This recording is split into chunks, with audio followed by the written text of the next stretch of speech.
Hello guys and welcome back to another live stream. My name's Mike, aka Decimal Punked, and we are back in Blender and we're using a new version which is 4.5.0. So the last couple of live streams I absolutely smashed the Spitfire aeroplane model with some animation. Really enjoyed that. So we're going to be doing a whole new module which is on rigging and animation. A little bit nervous about it because I know there's going to be a ton of stuff that I've never dealt with before. I think we're going to be doing like armatures, bones, all sorts of things. So I'm excited to learn it, but I'm nervous at the same time. I'm sure I'll be fine. So apparently we're going to be modelling a slightly higher detailed model and doing some kind of walk animation. So as always with these previous modules where I've been following them, I watch the lectures on my second monitor, and then when I'm at the point to kind of do something, I do it. So let's jump into it. I've already watched the intro section, so next video is basic animation. So I don't know which project to go for. I don't know if it'll be general.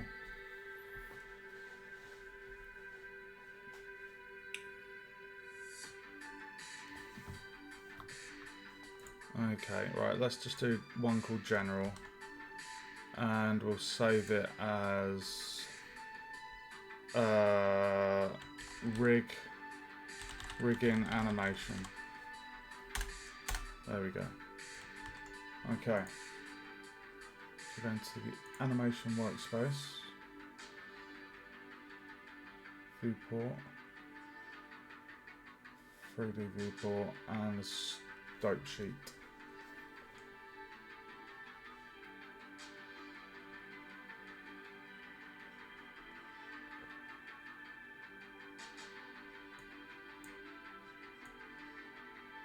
Okay. Hey Sasha, welcome to the stream.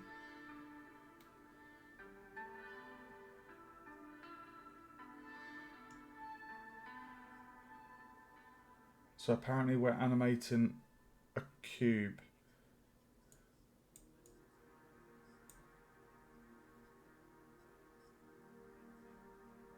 Start frame 0. GX.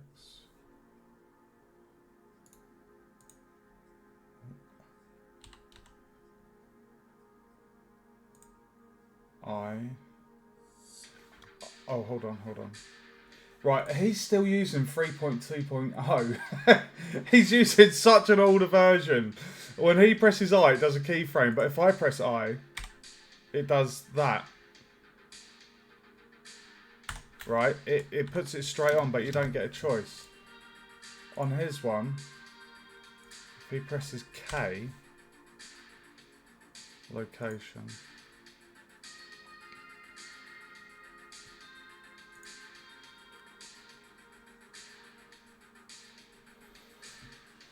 How's the music? Can you hear the music?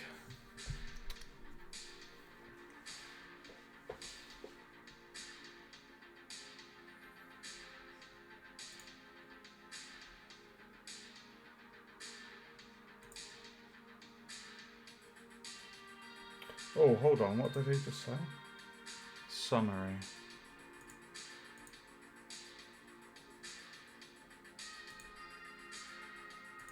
Oh, okay.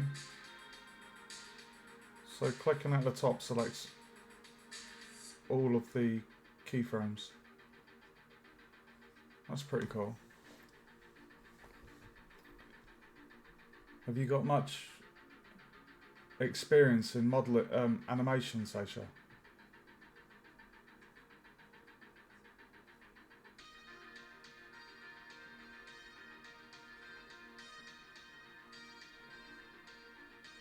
Right, okay, he's talking about actions.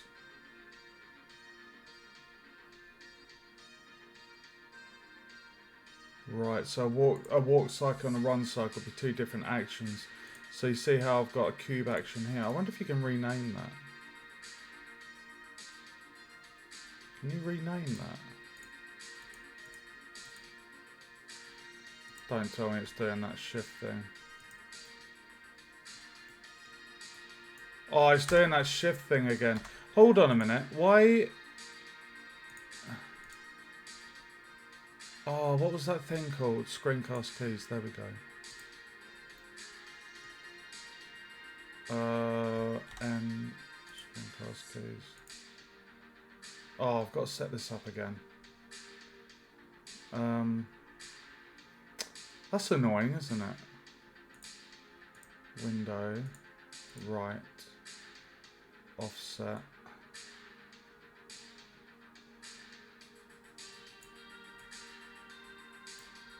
How do I scale it? Mouse size. Okay. One sec, guys.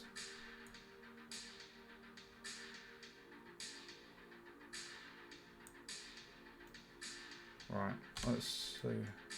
Is that good with the basically none? Oh, okay, so you might learn something from this as well then. Okay, I've got that in. Right, what was I doing?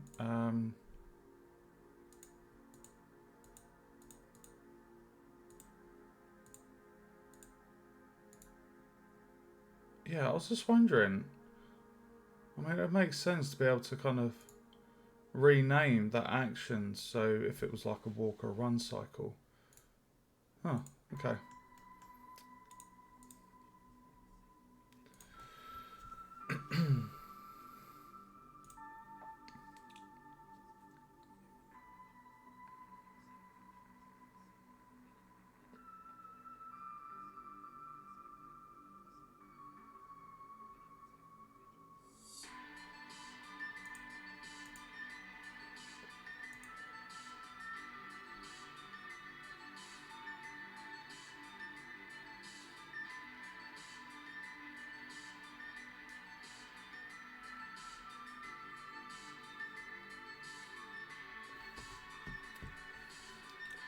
So moving past the camera, 2 seconds.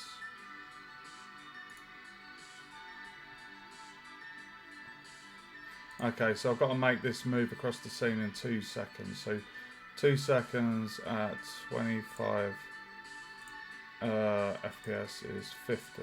So if I do 50,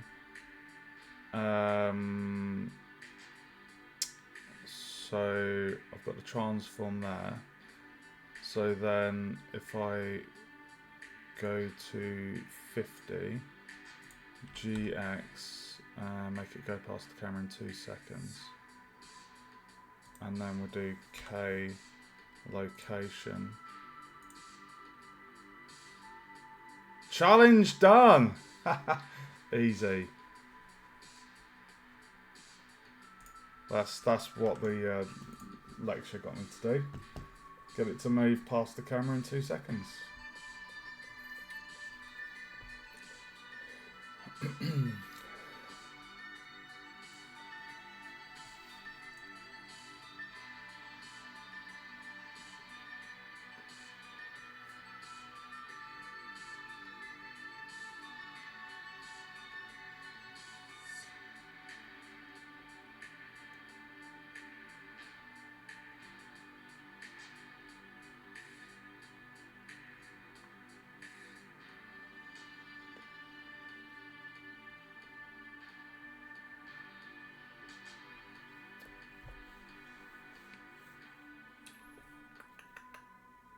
Alright, I'm just listening to the module at the moment.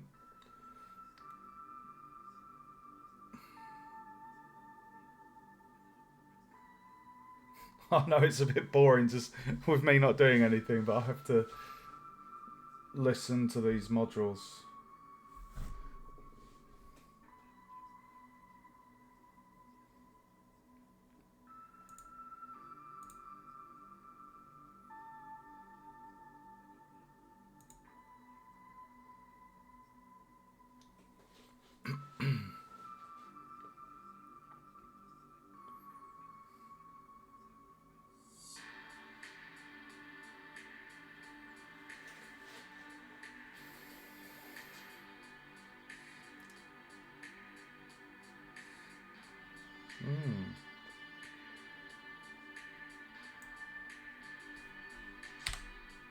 Oh shit.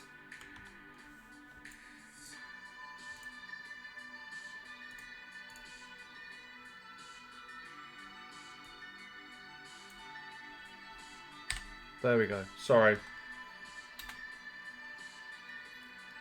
Right.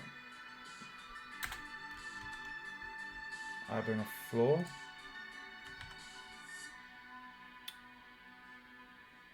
Plane.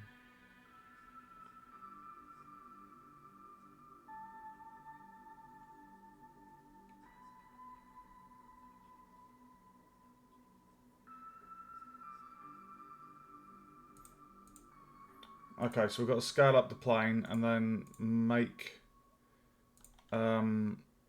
the cube slide across the floor. So what we need to do is we need to cursor to world origin. We'll go to if I actually just delete that plane and then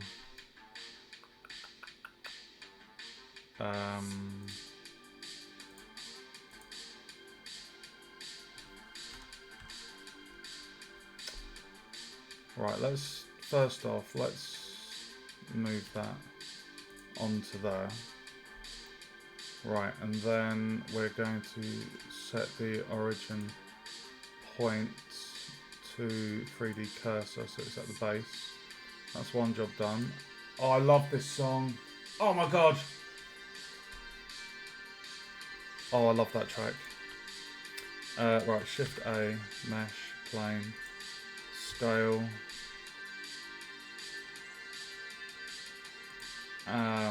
So if I do the animation,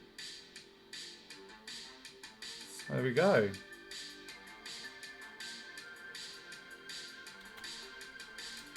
Awesome. So the origin point's been sorted and it's sliding across. That was easy.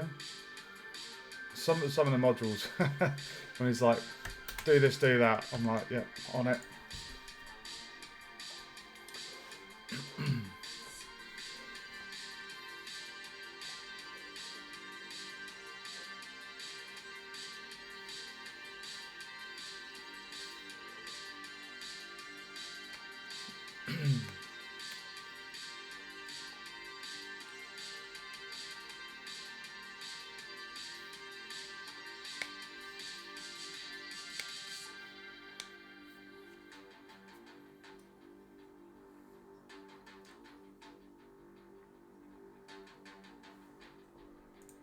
Oh, quick challenge, here we go.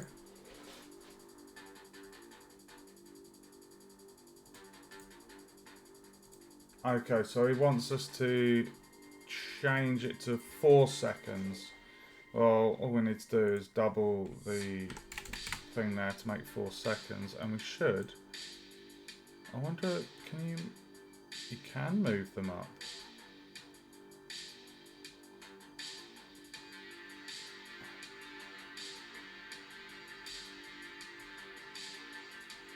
So that should be, yeah. There we go, that was easy. Extended it to 4 seconds. Moved the keyframes. Easy peasy. The lemon is squeezy.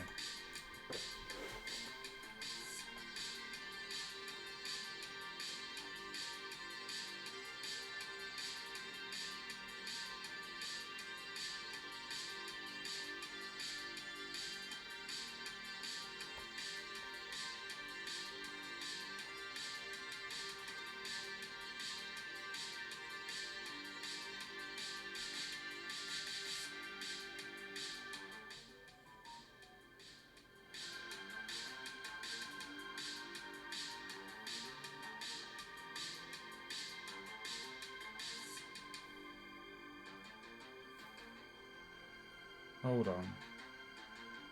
Hold on, what does he want me to do?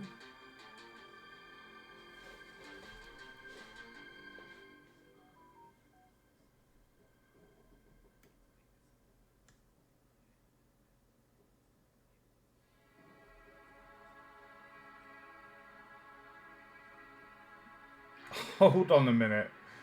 Right. He wants us to kind of do a triangle movement, I think.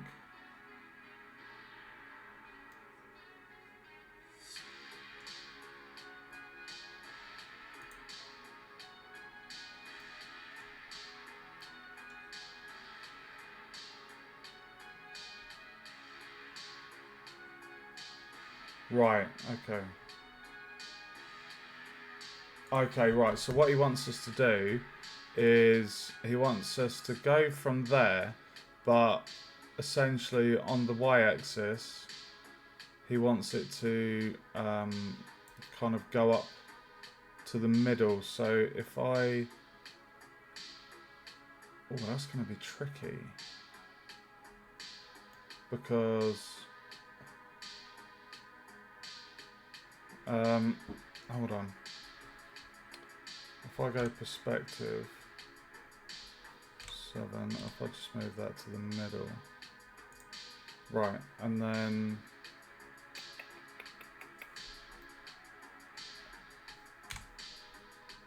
Right, so he wants us to... Where's my camera? Oh. Right, so we need to move it up there, but... the y-axis is going to change. So if we have it like there,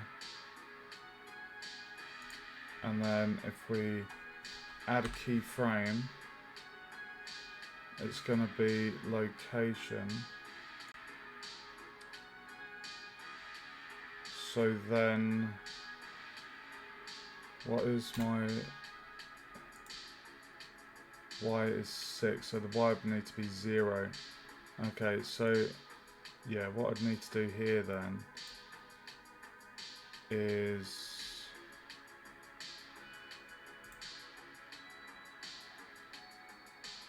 insert keyframe, selected channels,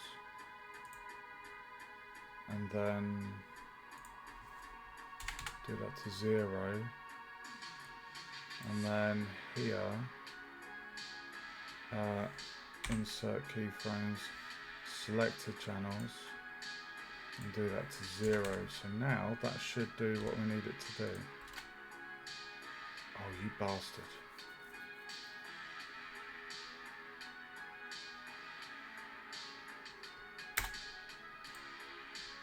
Why are you not playing ball?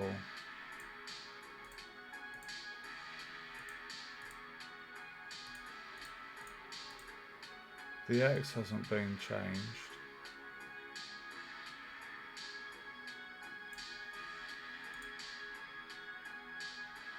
Oh, I'll tell you what. Let's just set that to 0. If I just do location there.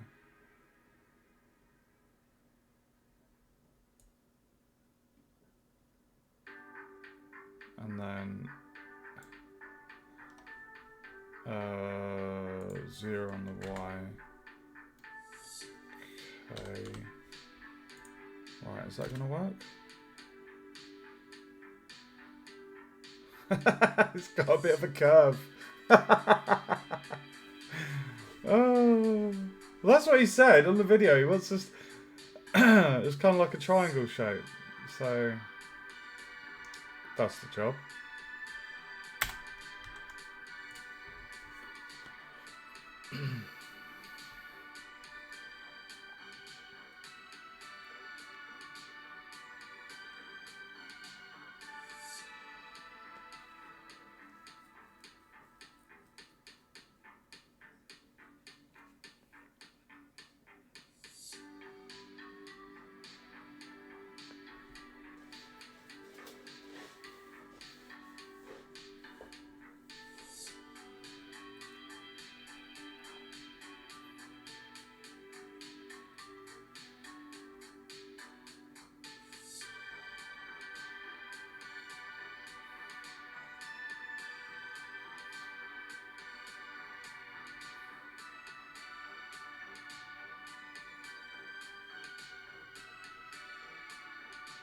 He's literally just done what I did.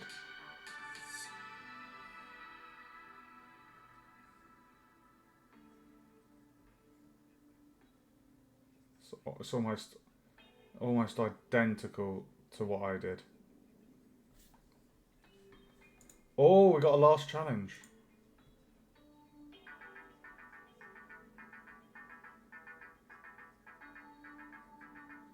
Oh, he wants us to rotate the... He wants us to do one rotation on the Z-axis while it's going across the screen. That's going to be easy. Easy as pie, baby.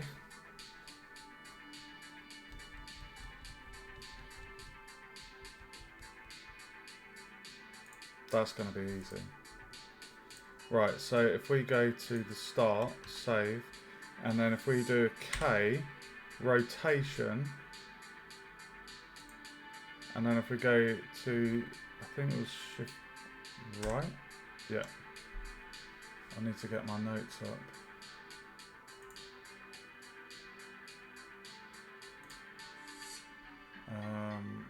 Animation. So,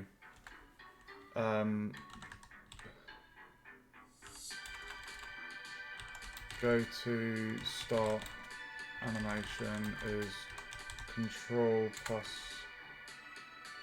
D key left, and go to end animation, Control plus D key right. Just test that. So, oh shit, hold on. Yeah. Shift left, shift right. So that goes to the beginning and the end of the animation. So, sorry, I always write down my shortcuts. I've got a massive notepad file. I need to make it nice and pretty and, I don't know, do it in Word or something so it's nice and organised and more visually easy to look at a glance to find what I need. So many hotkeys. I'm not even joking. If you saw my notepad file, crazy. Right, so he wanted us to do a rotation. So we've set the rotation there. So then if I go to the end and do a keyframe for rotation, and then just do RZ360.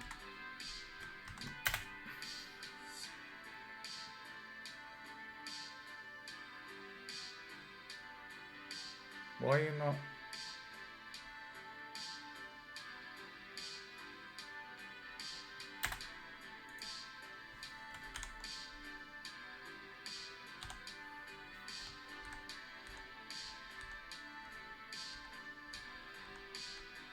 Why did that not do it? I literally just... What?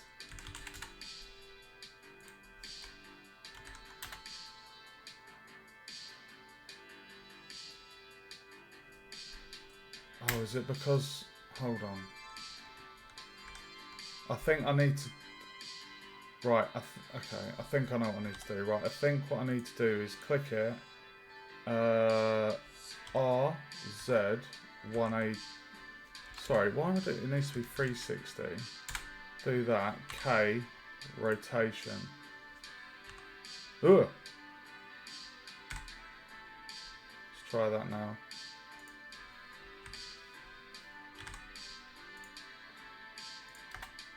There we go. Jesus. So what you have to do is you have to set the rotation data first, and then when you've done that, you then press K. You can't just kind of do the keyframe first, then type in the rotation, because it won't remember it. It's almost like when you press the insert the keyframe, it's storing that memory that you've just told it. So I've done what it needed to do. So we've got a rotating cube. It's pretty funky.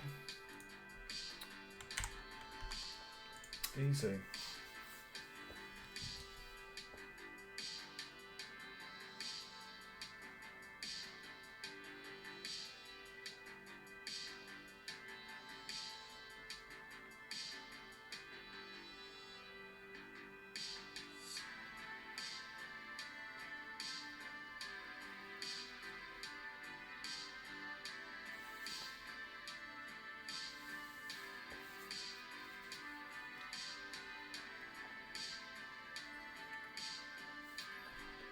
Oh, we got a last small challenge. Zoom out on the camera. Change the end frame to 100. Well, I've already done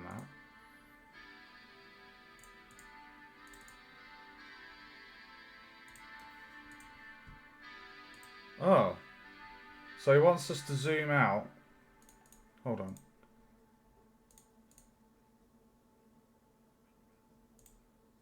One second, guys. Zoom out. Okay, so he basically wants us to do the camera.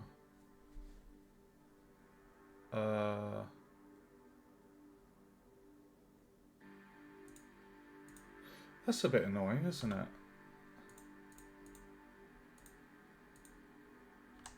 Okay, I'll tell you what, I'll just do it in here. I'll lock the camera and we'll see if that...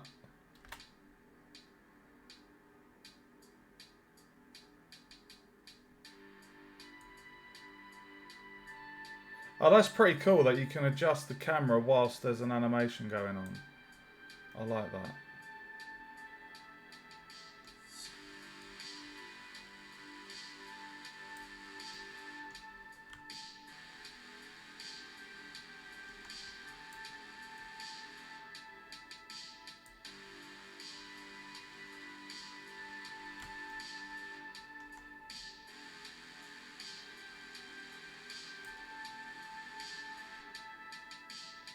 Okay, so we need to render out the animation, so we'll do cycles. Do denoise. Output 1920 1080.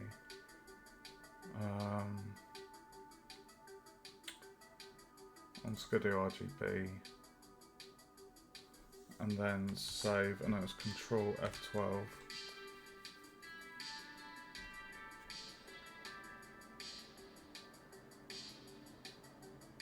Oh, you taking the mic?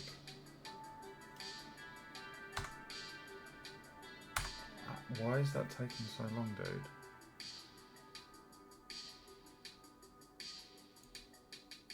Oh, it was doing individual images. I'm just gonna do a video.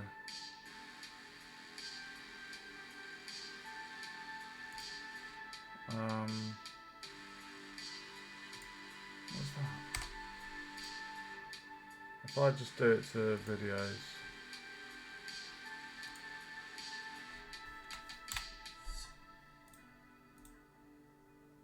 There we go.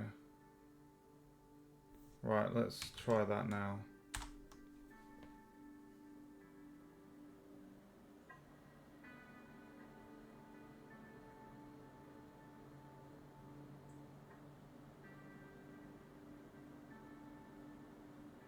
Oh my god, why is that?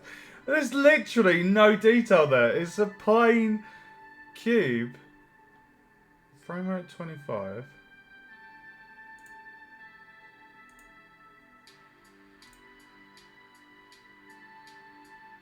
What the hell, dude?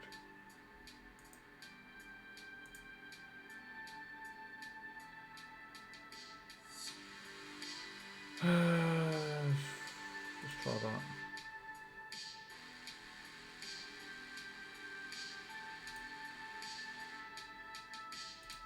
Fast encoding.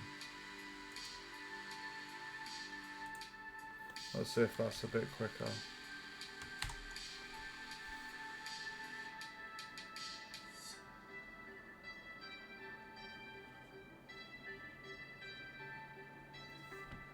Jesus Christ.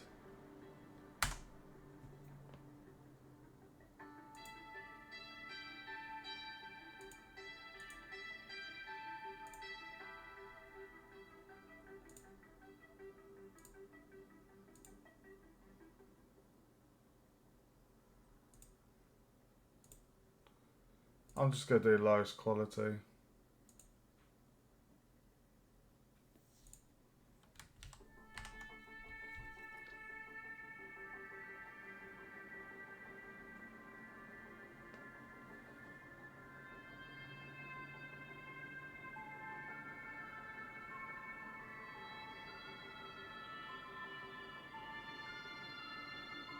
It's got to be a joke, right? Why is that taking so long?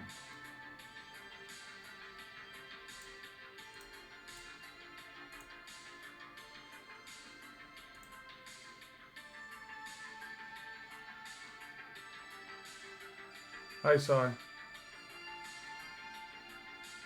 I don't know why that's taking so long to render. You know what? I'm going to reduce the resolution to 50%, see if that's quicker. There is literally no textures, no materials, nothing on these objects. It's a plain plane and a plain cube. And that's crazy. Like, I had to leave, when I did my Spitfire render yesterday, I had to leave that on for like a couple of hours. Because I did super 4K like quality. Like I had max settings on everything. Let's try that again. I've reduced that.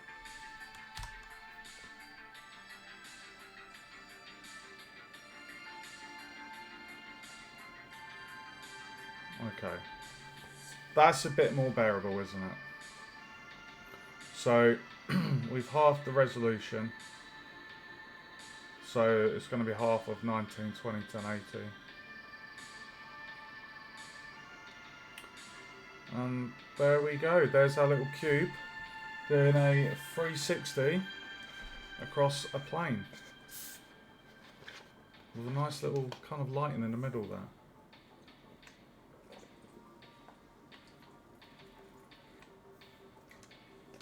And for those that want to know, if you didn't know already,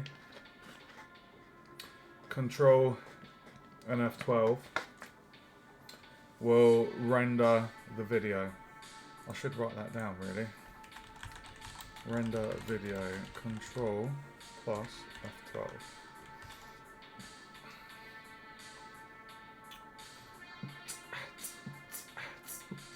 We're almost halfway there. Bon Jovi, Living on a Prayer. Take my hand, we'll make it, I swear. That's mad that it's taken this long for a... I mean, to be fair, I am not using Eevee as the render. I'm using... I think... Am I using a CPU? Fuck. Hold on.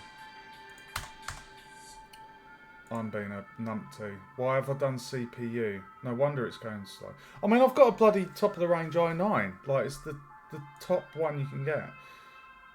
GPU. I should have been using a GPU. Numpty. Right, let's see. Hold on. Let me just go in my folder and see. The video is there. Right. Okay, what I'm going to do, I'm going to try that again now that... Yeah. Right, so Cycles, so basically Eevee is like kind of lower quality. Cycles is using ray tracing. So change the device from CPU to GPU, so it's going to be using my graphics card. I've got a 4070 Ti Super. So now, interestingly, let's just see if that does it any faster. Oh, there we go, look at that. You can tell the difference there, Jesus Christ. Look at the difference there. Compared to when it was using the CPU.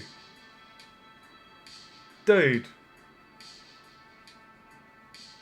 It's interesting. If I was to up it to 1920 1080 on the, obviously we've scaled down the res of the render to half of 1920 1080, but if I set it back to normal, I wonder if it would render at this same speed.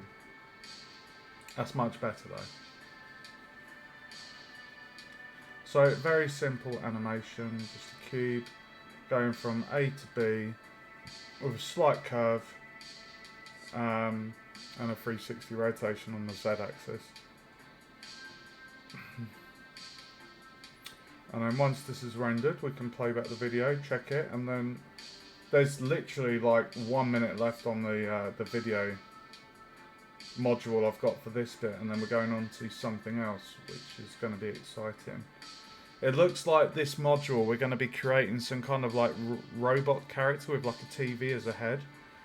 So that looks interesting.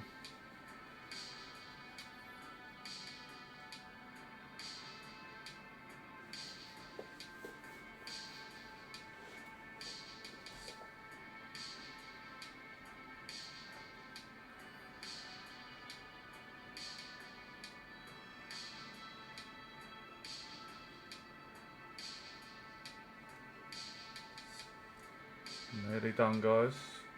There's 100 frames in this. We're doing 25 frames a second, UK or European standard. So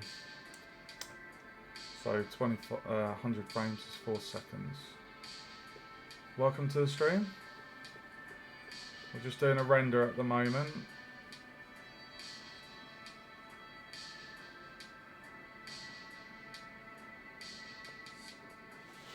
Ray tracing is amazing. When you change the render from Eevee to cycling, like the change is just absolute madness. Like the ray tracing, just next level. Beautiful.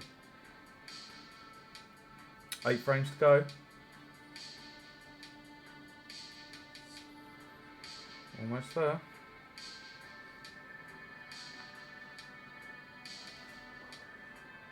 Right, so my CPU is at 87 degrees. Fans at 1900 RPM. GPU's at 48 degrees. So GPU's keeping pretty cool during that work. Right, let's play the video. There we have it. Very simple. If I click loop. So you can tell, you can see the quality there. We've got a bit of banding going on here. But remember, I did set the quality a bit lower because it was just like I guess a test export of the animation to make sure it's doing what it needs to do. Very simple. Right, let me play the video. Yeah. It's, if that had a little bit of colour and stuff, it'd be even more flash. Alright, so I'm going to see how he does it.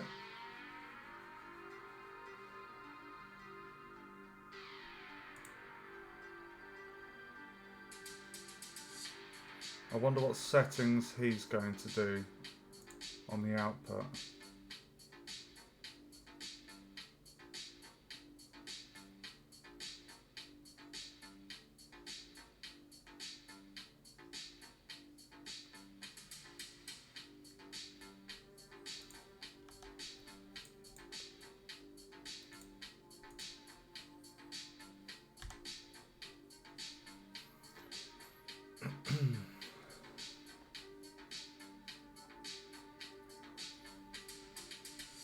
FFmpeg, that's what he did.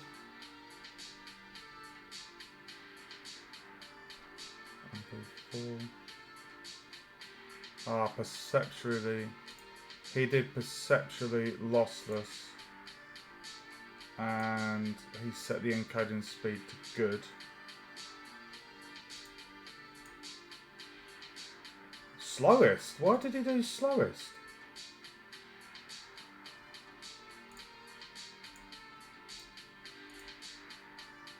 Why has he done that setting? Oh, right. Okay, he set his percentage to 25.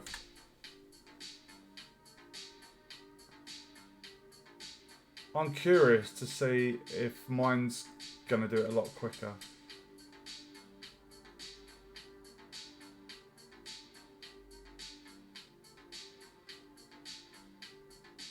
Oh, save your work, ready for next time. Okay, right, let's get off the camera view there. Right, let's try that again, now that we've changed the settings out. He did it in the video.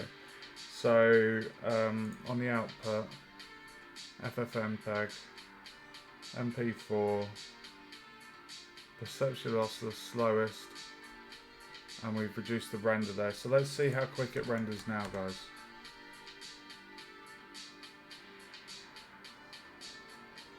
Yeah, look at that. Much quicker. So if you need to get like a really quick, a kind of preview, if you like, of your animation, you can just lower the resolution, the percentage, like kind of the scale. you can reduce that to get a real quick render of your animation. So like if you need to, I don't know, deliver something to a client or something, I guess.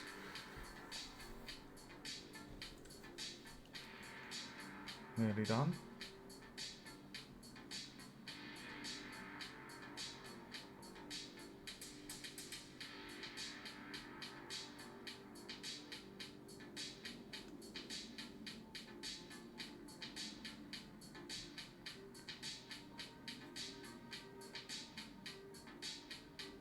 Nearly there.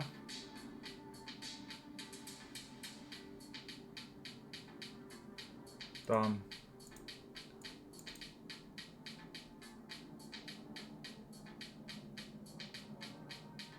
Okay, right, so that's done.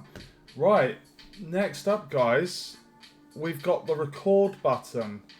So we're going to be shown a record button. Apparently that's what the next video covers. Now, I'm assuming, without even playing this, the record button is going to, I don't know, like, maybe, like, you press it, and then if you select your object, whilst it's kind of recording, you could then maybe move something from around in the scene, and then maybe it will record those changes live and create all the relevant keyframes for each part. I'm assuming that's how that might work. Here we go, the record button. I'm just going to save.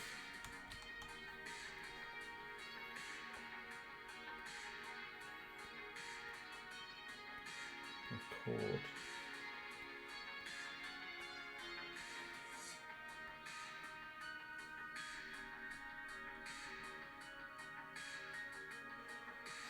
Okay, so we're extending it to 150.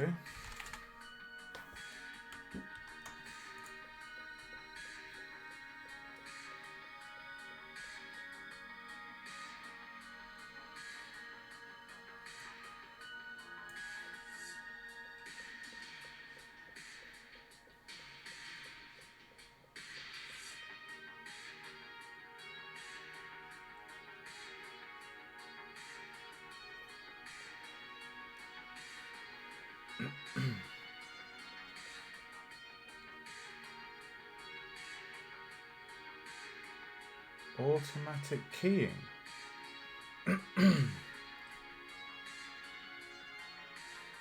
Look, this is it. Frame 100. Okay.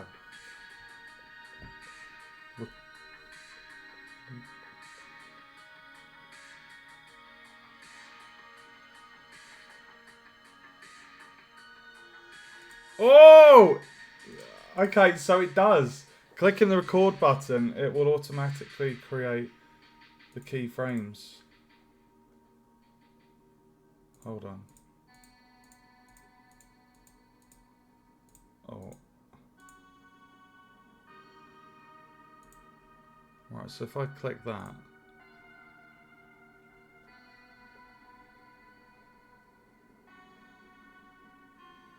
It'll be recorded and automatically insert keyframes.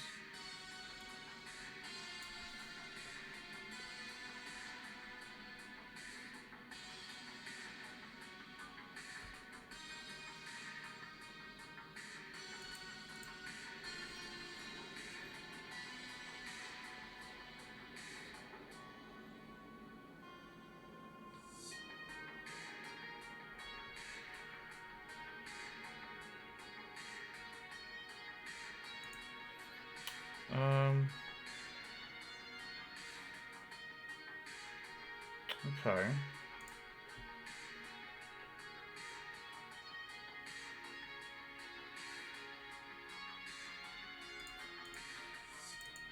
Okay, so I need to go to top, perspective, zoom out, GX, move that to the middle, and then if I Has it done it?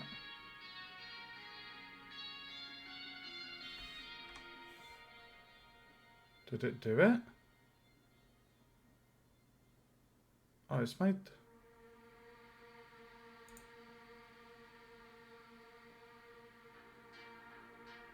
Hey! Awesome.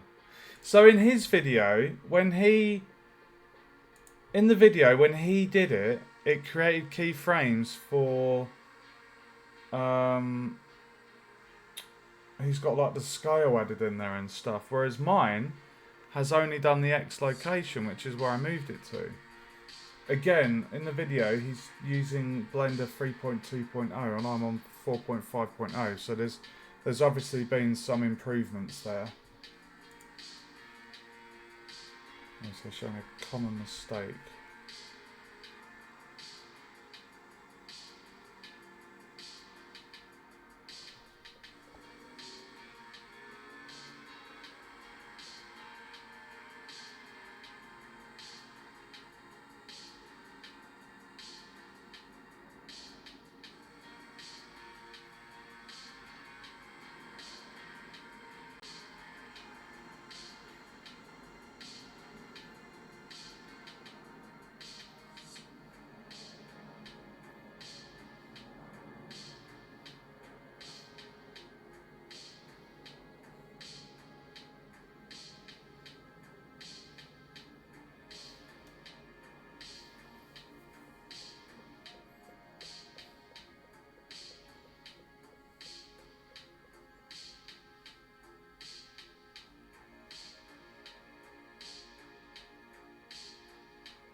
Ah.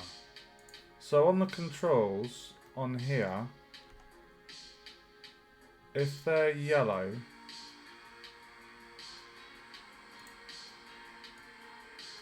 it means there's a keyframe. When they're green, there's no keyframe. Okay.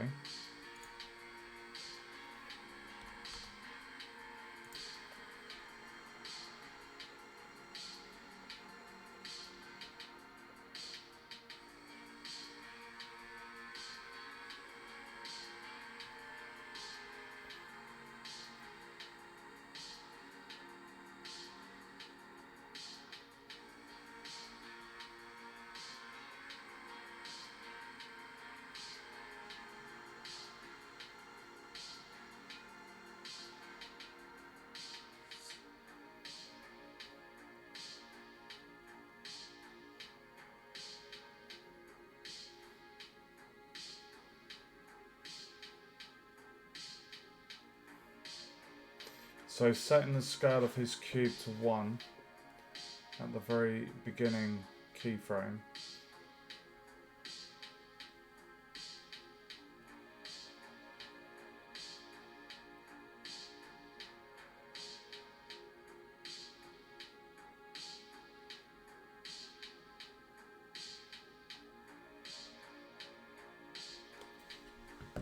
Okay, right, so our challenge, should we choose to accept it, is to go to the beginning and set the scale to 1, and then at the end of the animation we have to set the scale to 2. So if I lock those, if I press 2,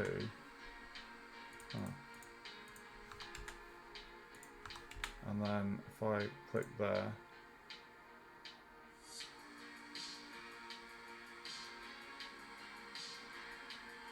I think it's added them.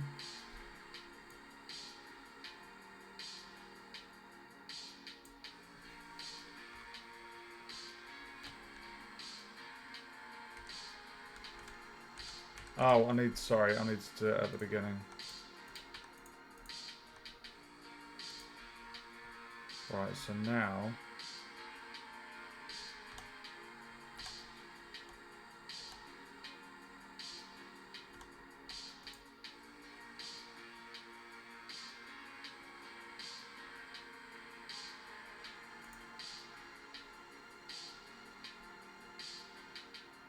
Why is...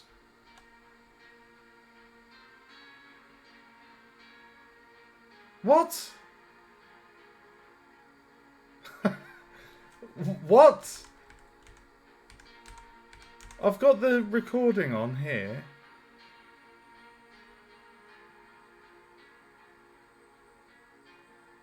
I guess what we could do is just do scale 1. And then scale 2.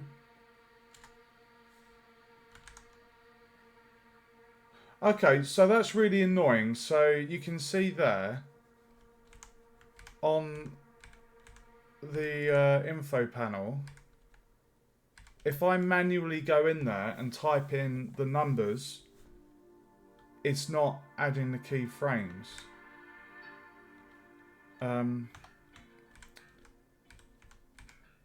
I have to physically kind of change it in the scene. I can't just well,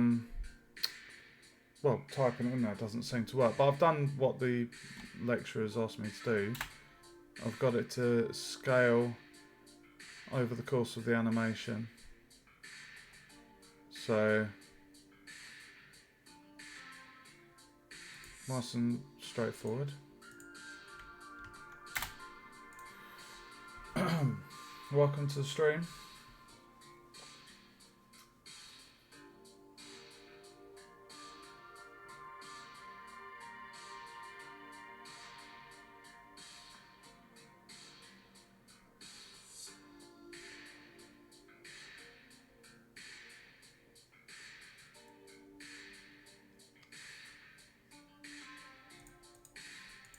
Oh, okay, right, now he wants me to change it. He now wants me to change it, so for the... It's only for the last 2 seconds that the...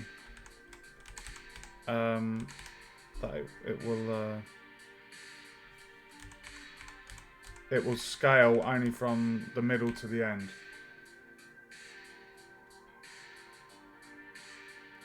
Have to key the scaling first if you want the numbers to be changed. What do you mean by that, Ewan? Welcome to the stream, dude, by the way. When you say key the scaling, do you mean like press S and whatever number I want to scale it to? Is that what you mean? Like actually do it within the scene? Right, so... Oh, hold on. No, we extended it to 150, so the last 2 seconds would be between here. So if I go to the end here, what we want to do is just get rid of these keys here. Select those. What is this one here?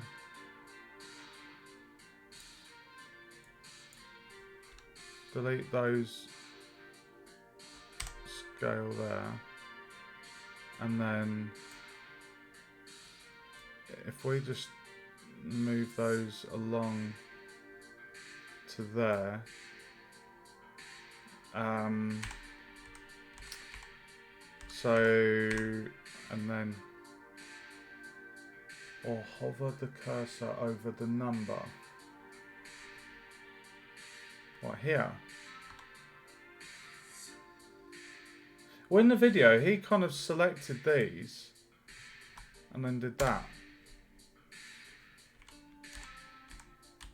So it's 1 persistently throughout, and then at this point it goes from 1 to 2. Let's try that. So it stays at 1, and then going to the middle, it grows big.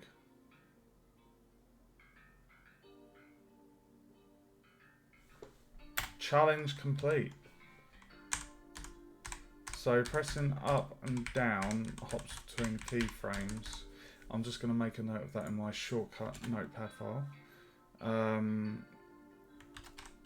Hop to keyframe. Go to next keyframe is up down goes back.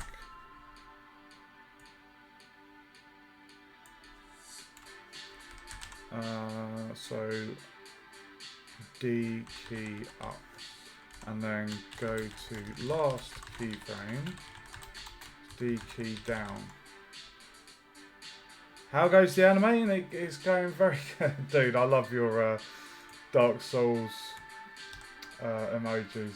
Makes me very happy, dude. You'd be proud. In my room, I've got 3 display posters, and the middle one is Solaya Vastora praising the sun. It's pretty cool. Yeah, animating's going good, dude. It's a bit basic at the moment, but I'm following the modules. So this next, I finished off the Spitfire. I can't remember if you stayed with me to the end. I think Zaisha did. I can't remember, but I think I was kind of modelling until 5 in the morning, or so, it was really late, and I ended the stream and I left my computer rendering the Spitfire animation, and I set it to like 4K, like absolute maximum quality in every area. So it took about an hour and a half to 2 hours to render a 4-second clip, but it was worth it. So if you did want to see that Spitfire animation, it's on my YouTube channel. If you just click the panel below, you'll find it in the Blender playlist. It's only 4 seconds. But yeah, this animation is going good. It's nice and steady. It's going at a good pace, so I'm taking it all in. Just looking forward to learning about bones and armatures and all the rest of it. So.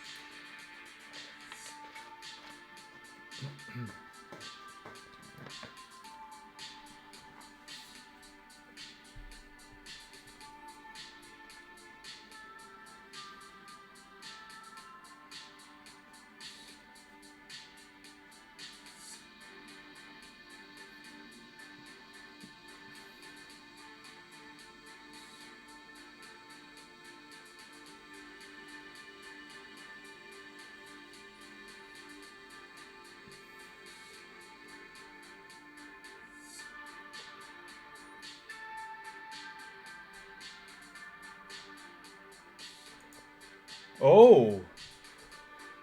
He's going to show us that we can animate other objects. This is exciting. Save the project. Animated our camera. Oh, dude! Yes, please! Oh.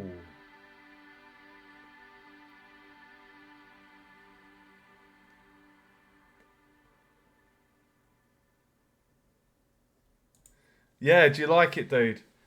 I've got like 4K images of. I've taken 10 stills of the plane. So yeah, I'm super happy with that Spitfire, dude. Like, it was my first time modeling a vehicle, aircraft, and animation. Like, I'm so proud of it. Like, I love when you've modelled something and you've done the textures, the materials, all that lot, and then you've kind of got your scene, and then you just take your little kind of portfolio pictures. You know, like, you change the camera, you get the best looking angle. Oh, and then when you've got the lights as well, and you've got ray tracing on, and it's just, oh my god, it's so good. It's my favourite bit. It's like the reward at the end of the hard labour, you know. Right, so what he wants me to do, he's challenged me to basically get the camera to move from where it is at the moment to the left side whilst watching the cube. So if I go to top-down view, we can see our camera is there. So what I'm going to do is I'm going to set... Oh no, we've already done that there. Interesting. So if I just... if I turn that off, and then if I manually just go K, insert, we want location and rotation, right? Location, rotation. So then what we want to do is now I can turn on the recording, and if I do shift and right to go to the end, so we can see here that the camera is basically 1 meter, 2 meters. So if we move it over here, so if I do GX and move it to about there, and then if we did the rotation just like that. Oh, I'm excited to see this. Right, so all that did... Interesting. Okay, so it's only jotted down the X location because I've not changed the height or the Y. It's only moved on the X. So if I now just play that.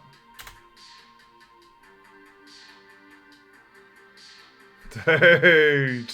Oh, hold on. Why is the camera jumping? Why are you jumping, dude? Why are you doing that?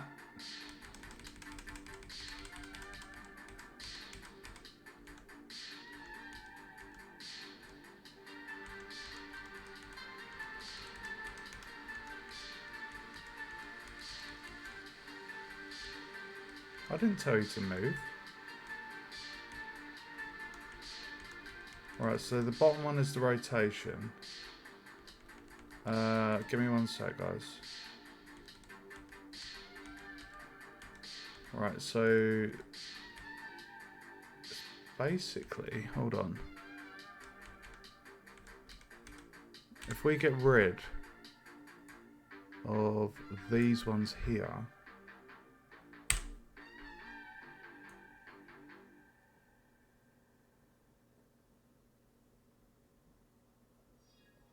and then if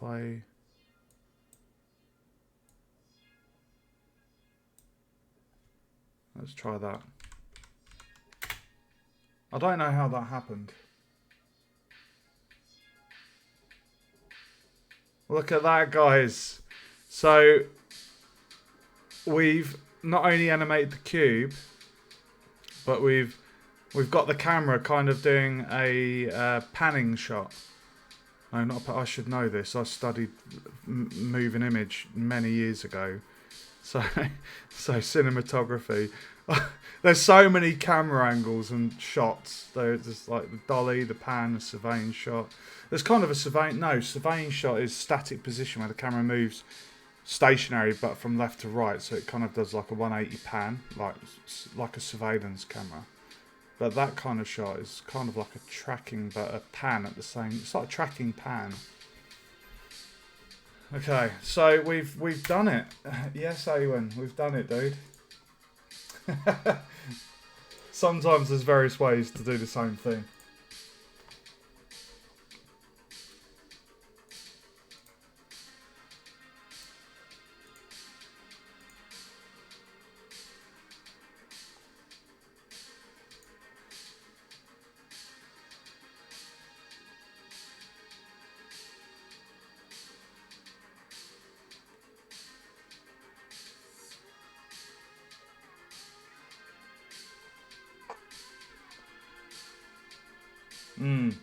That's true, dude.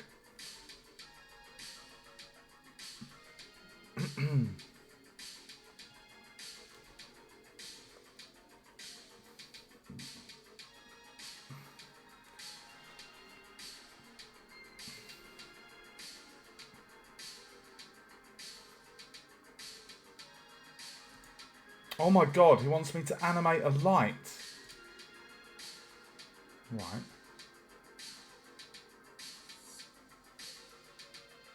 He wants me to move a light from here to here. Okay. Challenge accepted. Right, so if I move that. Oh no. Turn off that. Let's move our... Let's move that there. And then... okay. I'm just going to do location. I'm not rotating it.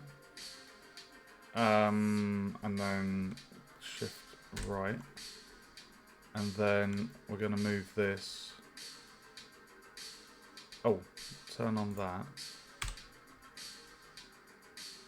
There we go. So...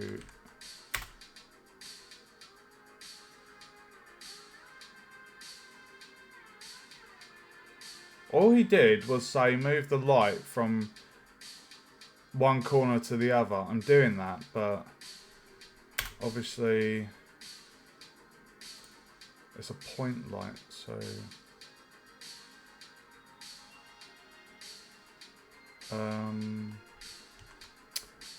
if I go... Ah, there we go. There we go. Cool, dude. Okay, so if I turn on here, that.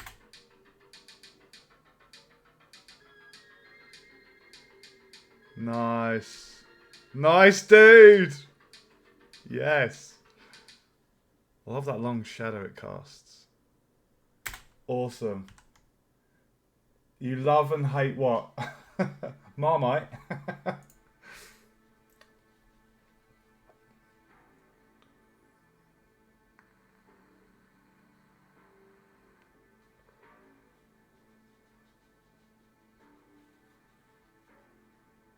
Oh, I wonder if we could change the colour. Oh, could you imagine if you could change the colour from one point to the other? So like transitions from like, I don't know, red to blue. Surely you could do that. Well, that's the case with most things, isn't it, dude? Like, you know, that literally, it's applicable to like so many things in life.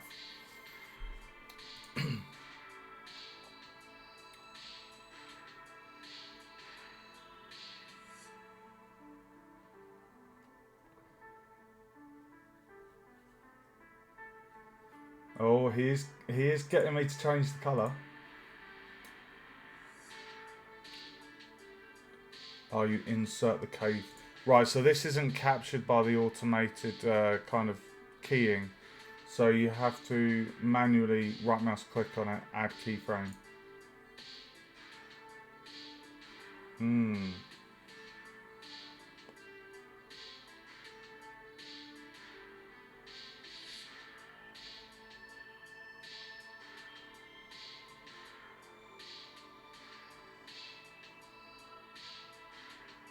Okay, so setting the start to 100 watt.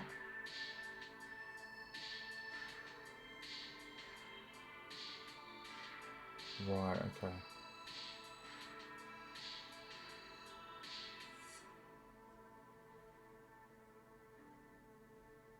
Okay, so he's basically added a key for like 2 different colours and increasing the power of the light over the animation.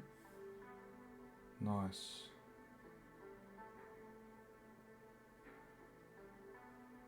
Looks like a disco. Disco cube! Love it. Okay. He's chose red to purple. I like blue and yellow, so yellow's my favourite colour. Hold on, add a new light to the scene. Hold on.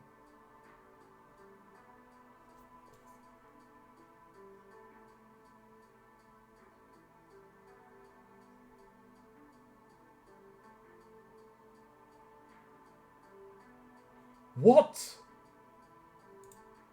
What? Does he want us to add... What? Okay, I had to listen back to that twice. But he he's changed this light we've got at the moment from, I think, red to pink, and changed the power from 100 watt to 1000 watt over the animation. But he then just said add another light and make it go from the other ends. So I'm assuming that's what he wants us to do. It's just a bit odd. Right, so I'm gonna start with oh yes. Oh, I like that. Yes, please. Blue. Insert keyframe. And then we're going to do 100. Insert keyframe. And then shift right. I love that you can see the shortcuts that I'm doing, guys, on the live stream with the little mouse down the bottom here. So we're now going to do 1000. And then we'll give a nice yellow because it's my favourite colour. I love yellow. Okay, so now that should do a blue to a yellow. Awesome. Oh, that is so cool. You can press I over the colour. Or press the button. Oh, right, the little button here. Oh, okay, got you. Okay, I'll try that. Right, so he asked me to... oops, hold on. Right, so he wants me to add another light, so I'm just going to turn off the automatic frame. I don't want to copy that light because it's got all the keyframes attached, and I don't want to risk kind of copying keyframes. I mean, technically I could. If I did Shift D and move that there. Yeah, it has. Look, it's copied all of that. Hold on, where's...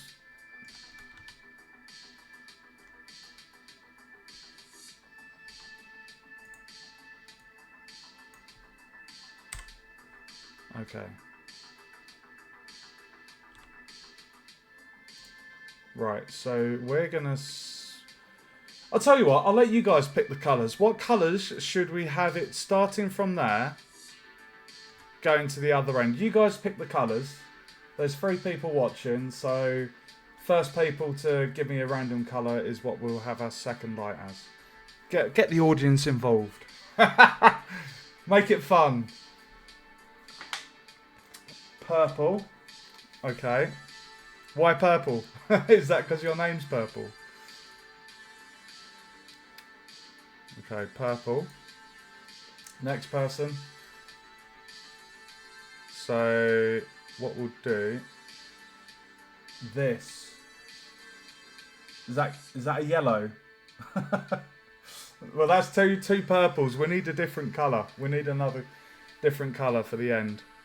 So if I do click the auto keying, and you said to press I, and then I.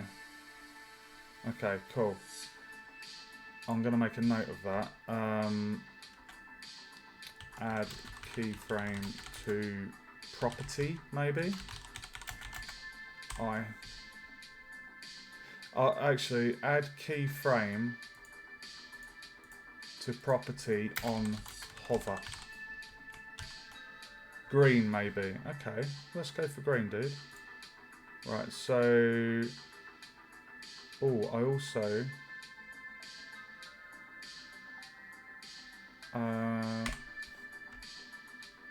let's go do the location there.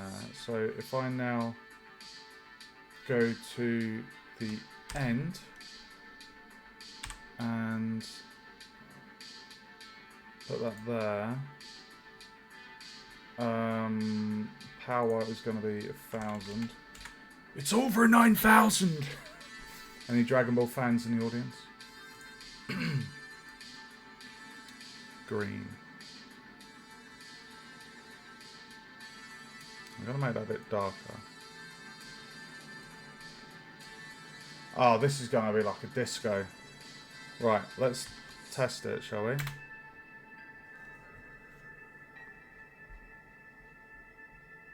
Oh, colourful! Disco cube, baby!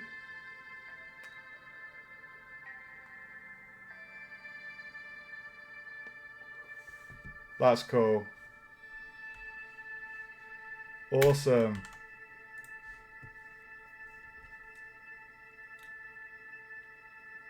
Oh, so he did Shift A, duplicate the light. That's what I did. And then he's going to delete the keyframes, I'm guessing.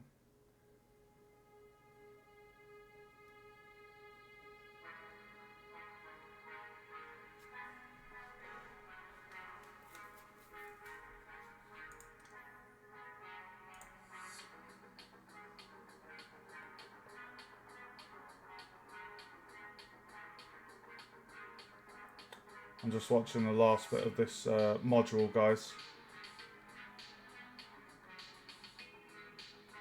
Oh my god, he's picked some really like lucid colours, like wacky colours.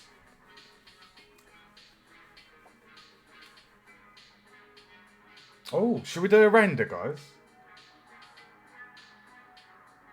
Woohoo! Awesome! Right, okay, let's do a render. Render. Output. I don't want to overwrite. Output. There is an option. Output. Saving file extensions. I know there was an option for overwriting. I remember seeing it.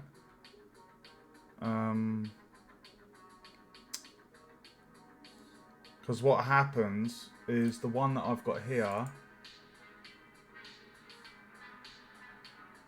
I'll tell you what, I don't mind overwriting that. Right, here we go, guys. Yeah, Dragon Ball Z is awesome. I finished GT a while back. And then I've been watching Daima with my sons, and we're about halfway through that. So might finish that next week. I fell asleep though, and I was really tired, and I fell asleep in like 2 episodes, so I didn't fully catch it. It was where they were fighting the Tamagami. That's it. The kids always thought they were like Tamagotchi, like you know Tamagotchi. So it's a good way of remembering them. But yeah, Dragon Ball Z is awesome.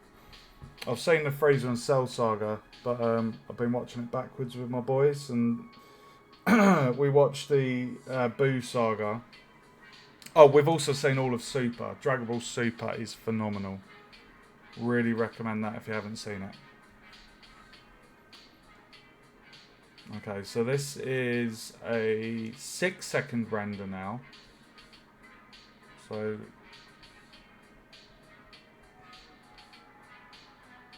it's pretty cool.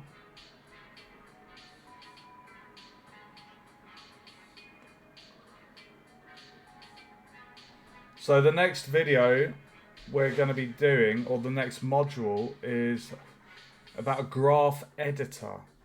And then after the graph editor, we're going to be doing bone basics. And then we're going to be animating bones. And then after that, subdivision surface modeling, whatever that means. Modifier stack, Blobman. Blobman! Oh. Right, okay, let's play the render. Oh, it didn't overwrite it. Fantastic. Okay, here we go. Disco Cube. Let's have it on loop. Look at that.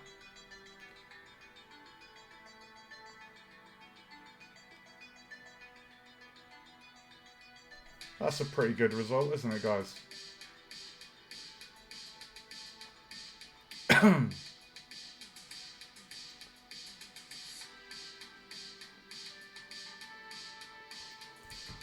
Okay, so let's just set the camera. Get rid of that. There we go. Right, so we are onto the graph editor. I'm just going to have a swig of my drink. I haven't got enough milk in the fridge to have a coffee, and I always have coffees when I'm game deving, so I'm feeling a little bit out of place.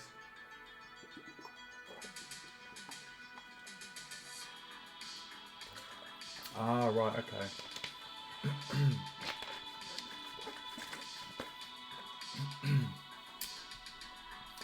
Okay, so as always, guys, when I'm listening to the modules, I won't be doing anything in the engine until I'm at the point when I need to do something. So we're going to be showing the graph editor. I don't know if that's going to be like this. I'm not sure what the graph editor is. Oh, okay, it's got like curves and things. Okay. Graph editor. Oh! Creating a bouncing ball animation. Woo! Exciting stuff. Hold on.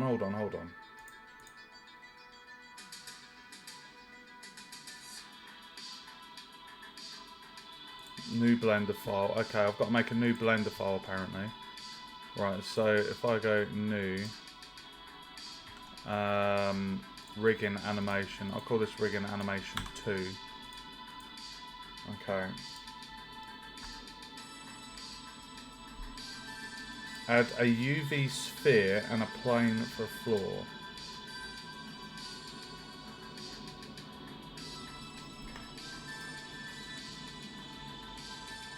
UV sphere and a plane for a floor. Animate the sphere so it falls from a small height over 1 second and stays still. 1 second. Okay, so ecosphere, a plane for the floor, animate the ball to drop over 1 second from a height to this floor. Okay, right, so let's do that then.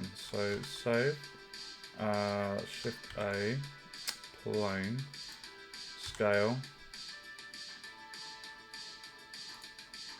I like having the snapping on. Right, that's the floor. Hold on. Oh, I've got to do that again. Every time. No, it's on. What?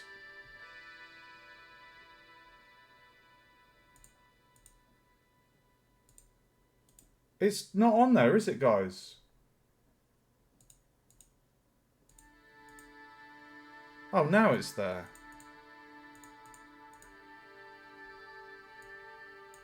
Right. Clicked off of there. Right, so Shift A. Eco. He did say ecosphere.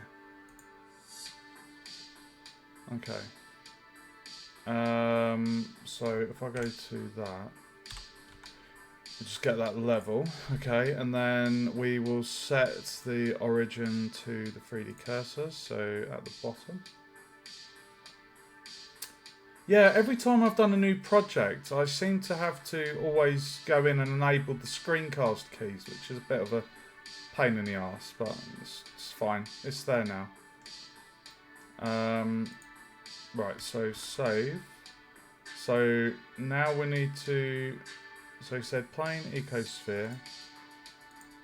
I would have called that an icosphere, not eco. Eco would be ECO. Right, so we now need to animate this over 1 second. So if I go to animation,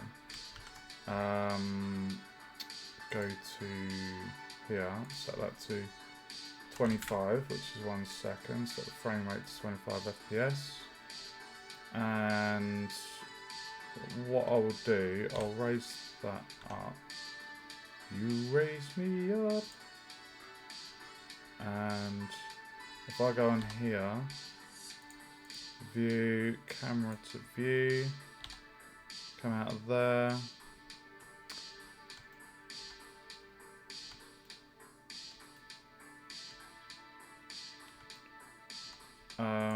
That's a good height, isn't it? Right, so if I do the keying,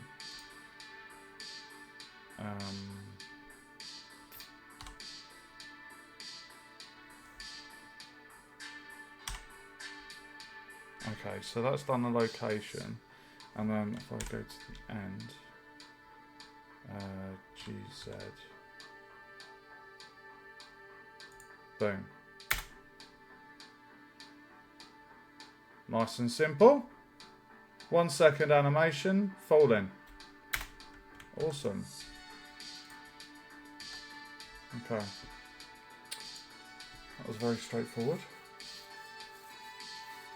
So it looks like we're going to be using this graph editor to make it kind of bounce.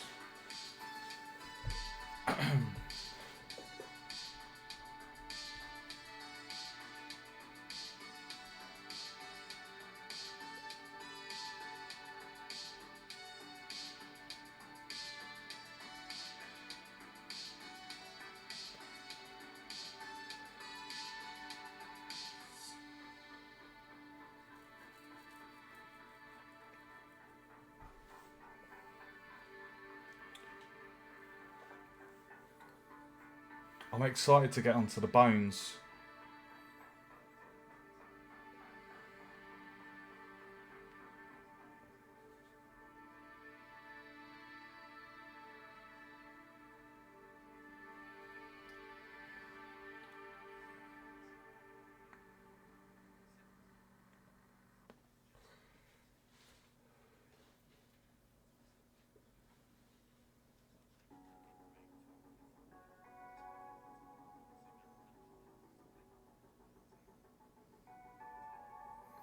Okay.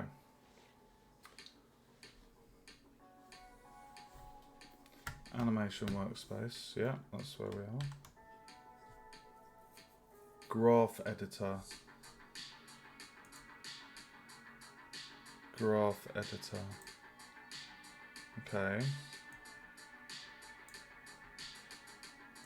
Okay.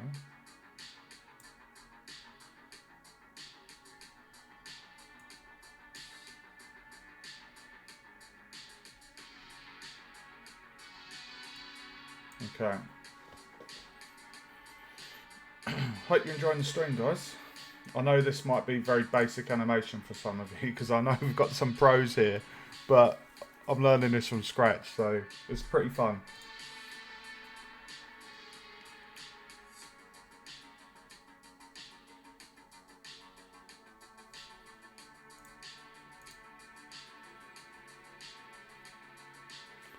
Z axis.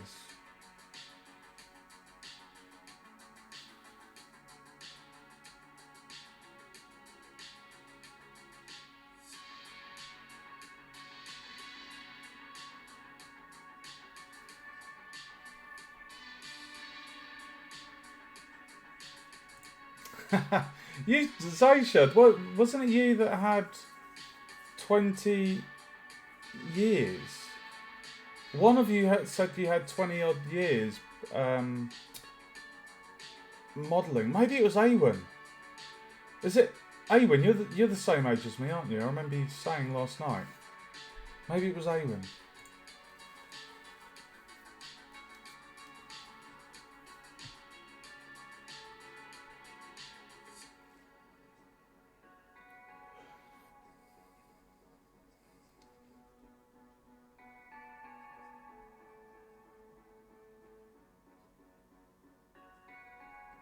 Maybe it was someone else. I remember there being another person. I get such a mixture of people tuning in, so and trying to remember all the different names is, yeah, my memory's not the best.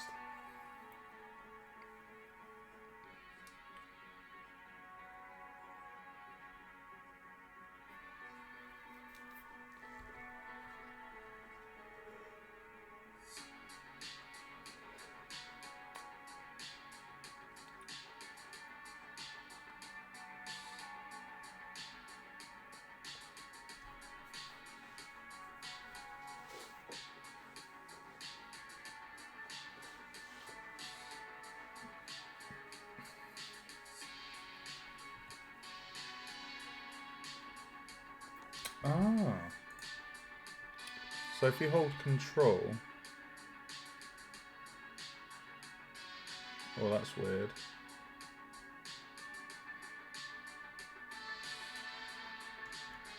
So if you hold adjust, what was this called? Graph editor. Graph editor height is control and middle mouse.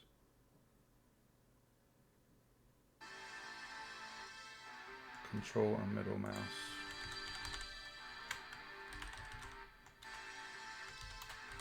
Okay. I knew it was you, Zaisha. No, your models are good. I like your models.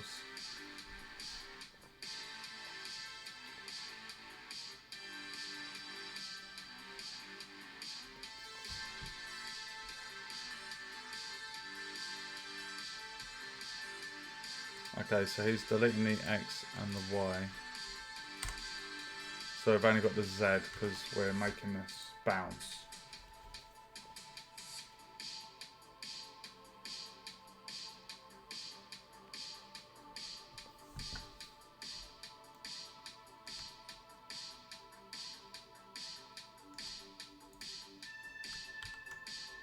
Make the ball bounce. Okay. 100 frames.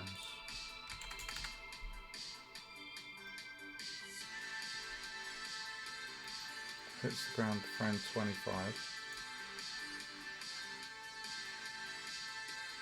Oh, got ya.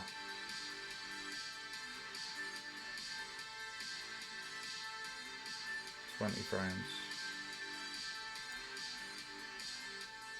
Oh, hold on. What one's he duplicating? Top one.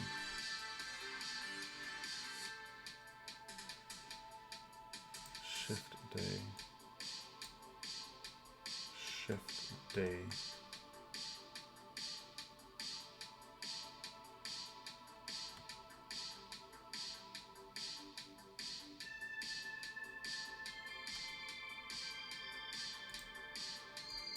Can we not move that back? There we go.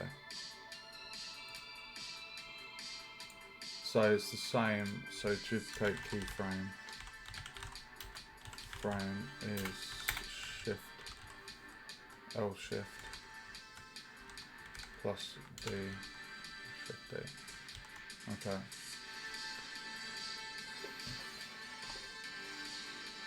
Oh, nice. Oblivion's great. Oh, Oblivion. I do have Oblivion. Are you on about the remastered or the original? Well, you've still got more experience than me, guys, and you're awesome to have on the stream for just, you know, you're really helpful, guys. The whole community, the whole kind of game dev modelling community is so friendly and helpful. It's really nice.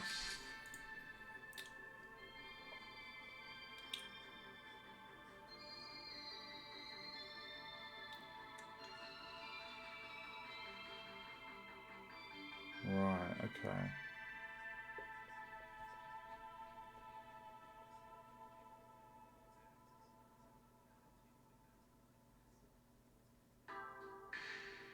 So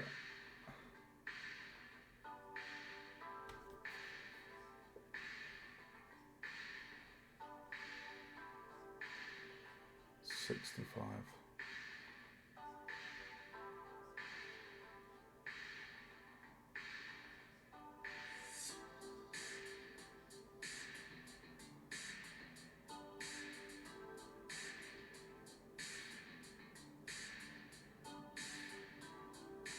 Okay. Right, so he's basically duplicating the frames and adjusting it, so it's very simple.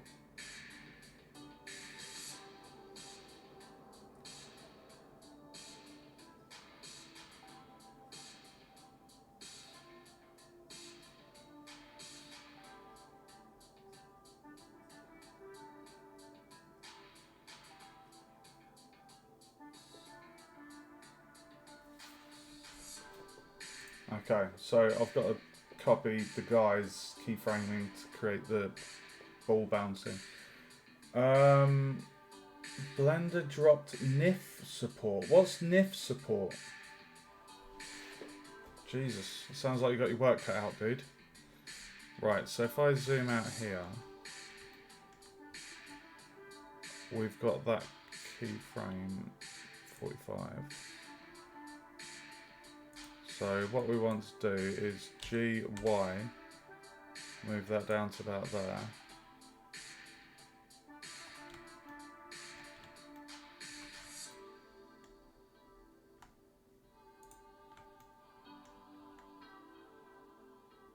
Adjust control and mid. Oh, it's control middle mouse.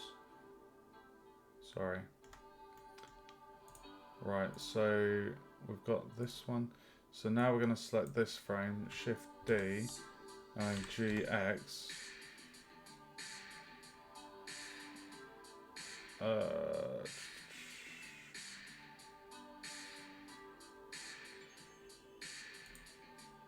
And then Shift D, GX.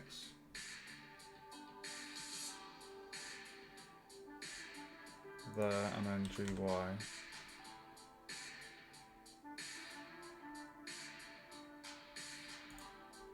And then Shift D, GX.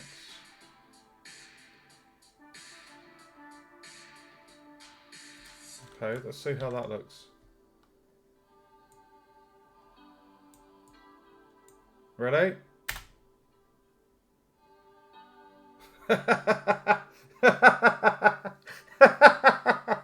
Low gravity drop. Oh my god. Right, okay, I've not heard of that file format. Nice. Okay.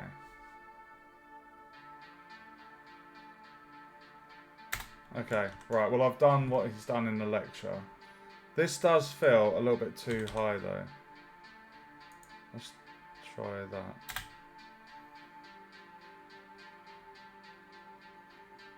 That one feels too high.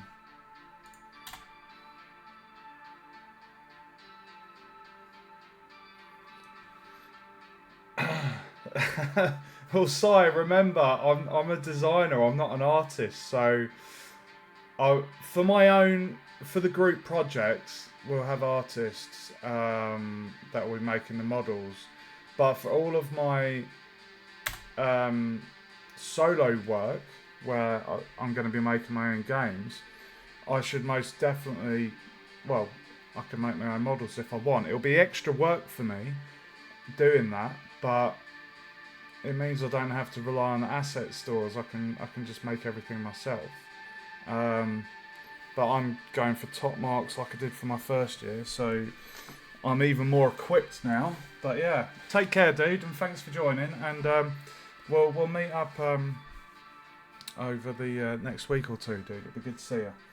Take care, my friend. Okay, let's see what's going to happen now with the rest of the module.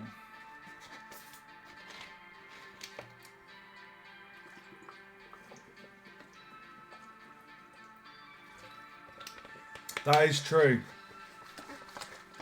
That is very true, Si. It's talking their language that they understand. Same for the programmers. Like if I knew coding, hard code, even the visual scripting that I'm doing with Blueprints and Unity's visual scripting, it's the same. Like, you know, communication and stuff. But take care, dude. Get some rest. Hope work goes alright.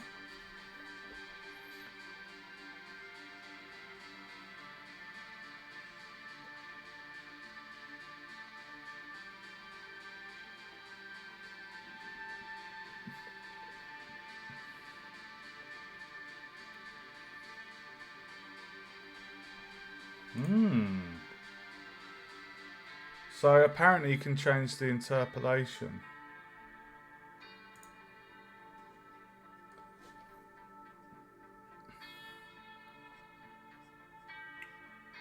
Right. T. Okay. Set keyframe interpolation. Interpolation. T. Okay. Constant linear T.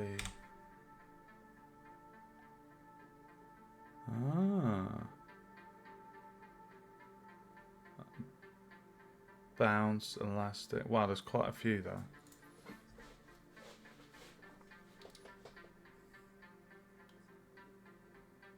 Oh. A-T.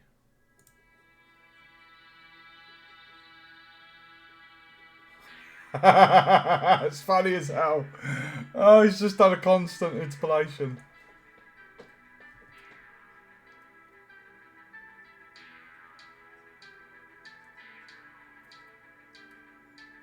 Ah.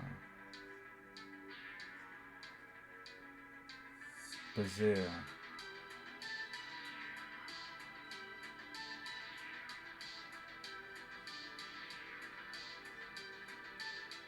Right.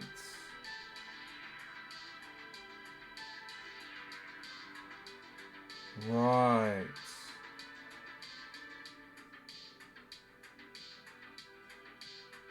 Ah.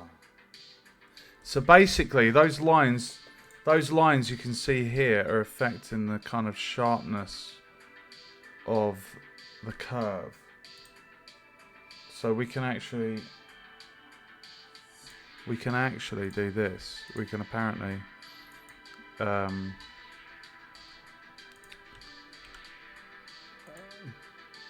apparently we can. Oh.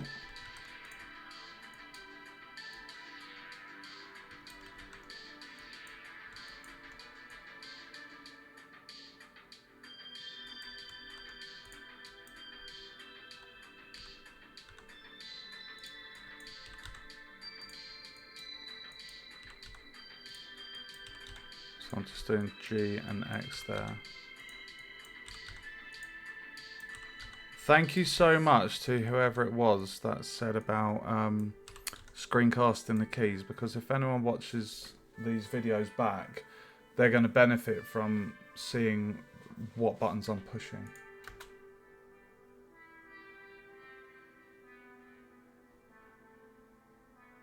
Oh no!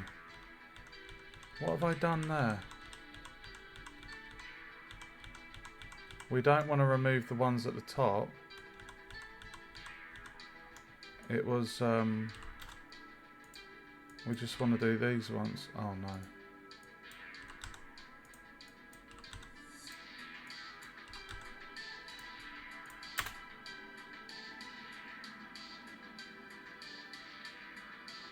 Awesome!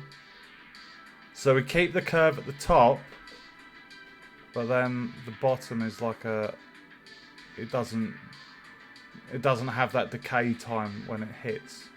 It's kind of straight up. Awesome. Nice.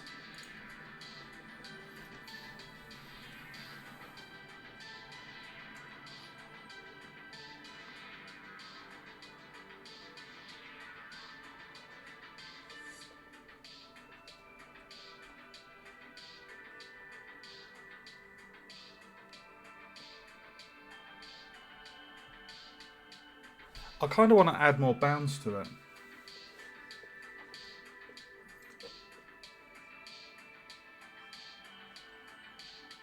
Ah.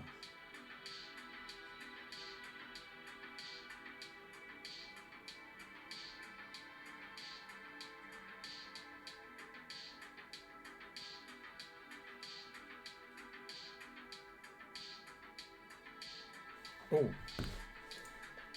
Frame start 0. Oh.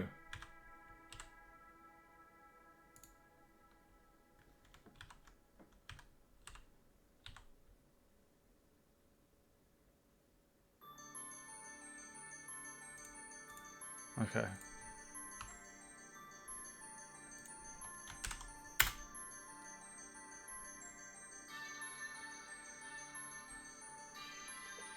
Ah, well thank you, Zaisha.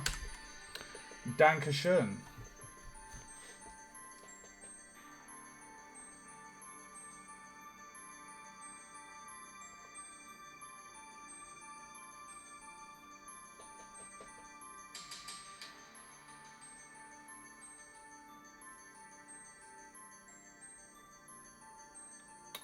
Right.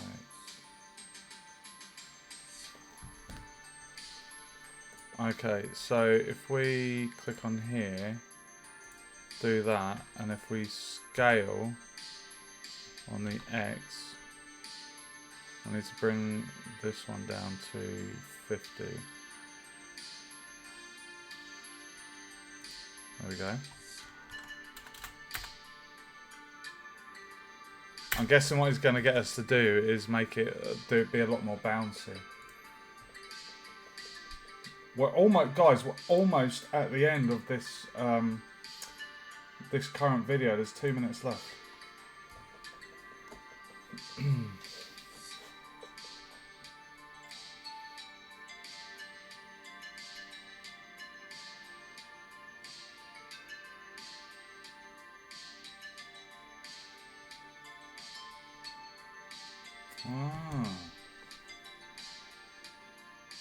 Right, okay, so if I change this to individual centers, select these top ones, scale on the X, I can make those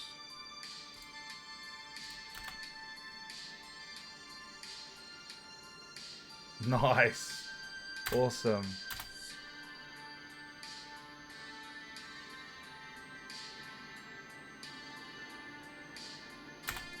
That one is a little bit strange. I feel like, I don't know, that would be better like that. Nice. Got a bouncy ball, guys. Bounce. Get on it.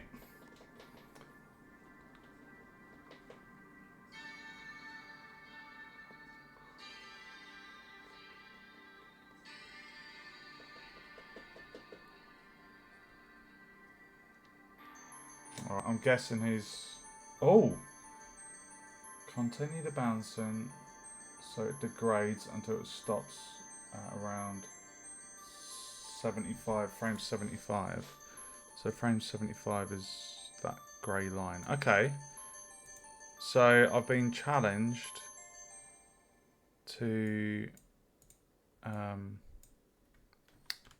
make this decay even more. So what I'm going to do then is if I move that across like that, and then do you guys like the music, by the way?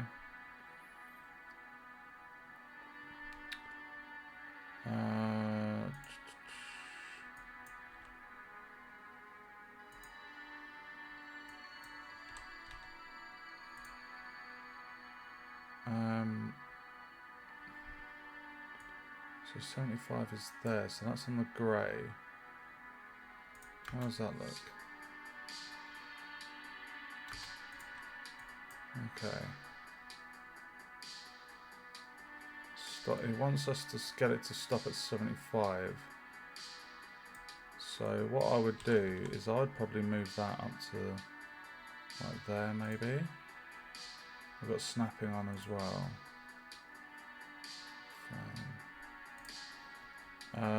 So if I move this one up to here, and then so every 2 black lines is where it's doing it. Okay, so then I wonder if I did Shift D, GX, can I just like do that? And then GY, and then how does that look? Well, that's pretty cool. What I might do actually for this one, if I move that onto that line, move that there.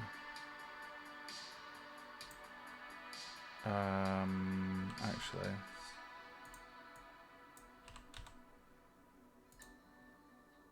and then if I did Shift D, GX, do the same about there, And then GY. Have it about there. And then Shift D, G, X. Have that there.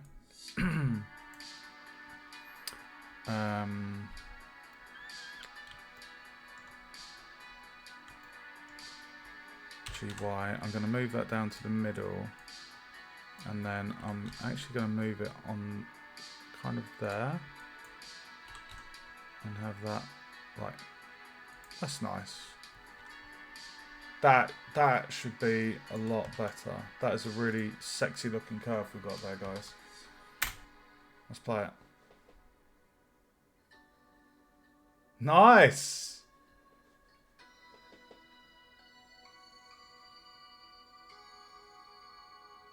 That's pretty cool. That's pretty awesome. I love it. It's fun.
Awesome.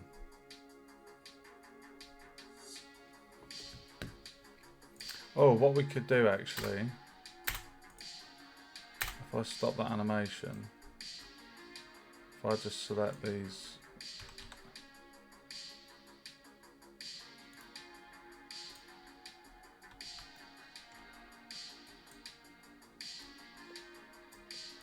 what is that one there? I'm going to get rid of that. What is that?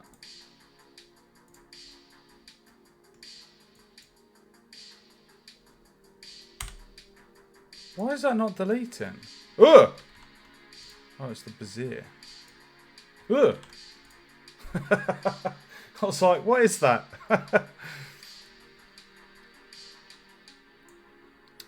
So...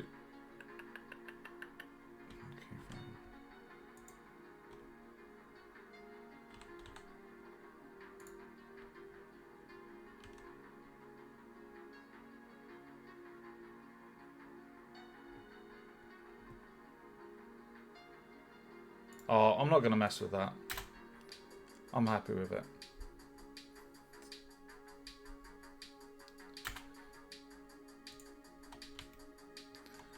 Okay.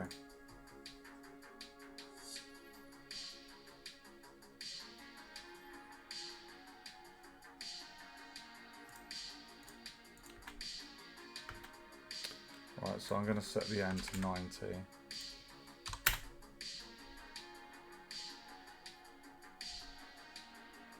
Actually, I might do 85.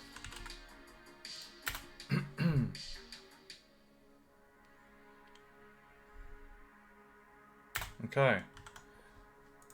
Pizza time. Oh my god. What time is it where you are? It's like nearly 1 o'clock here.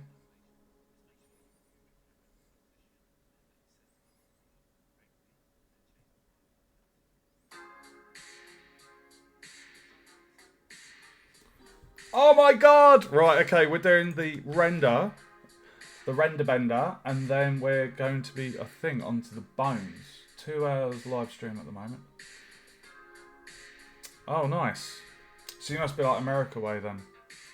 I've got a friend from Argentina, and whenever we want to game together, there's always the time difference. So it's like sometimes 2 in the morning over here.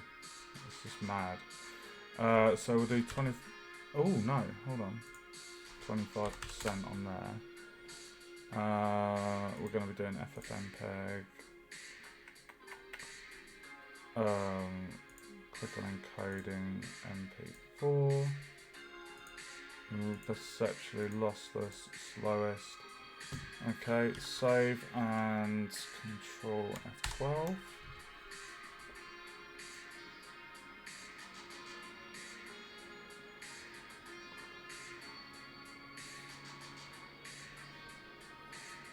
Oh shit, I don't think...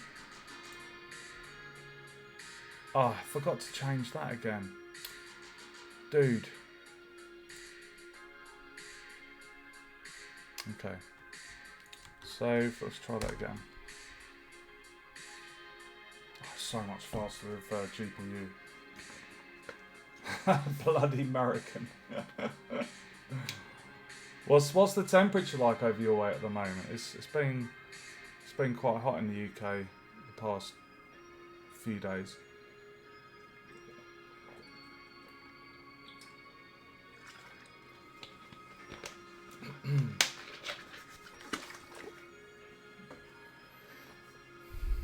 Okay, so this is an 85 frame animation, so that's kind of like 3.5 seconds.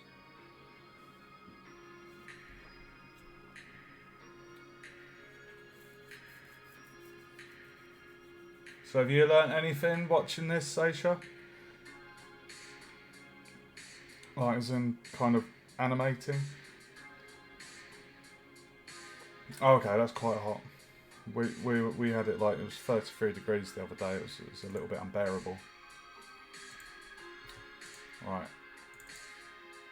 This is my Hold on a minute. Where's my animation gone? Oh, don't tell me. Are you joking, dude? Oh, you... Oh. Dude, why does it default there?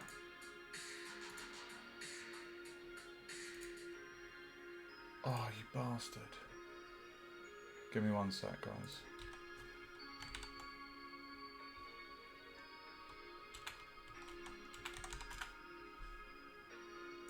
Are you taking the mic? Why? Why has it done it there? Yes, it is way too hot. It's pretty cool, isn't it?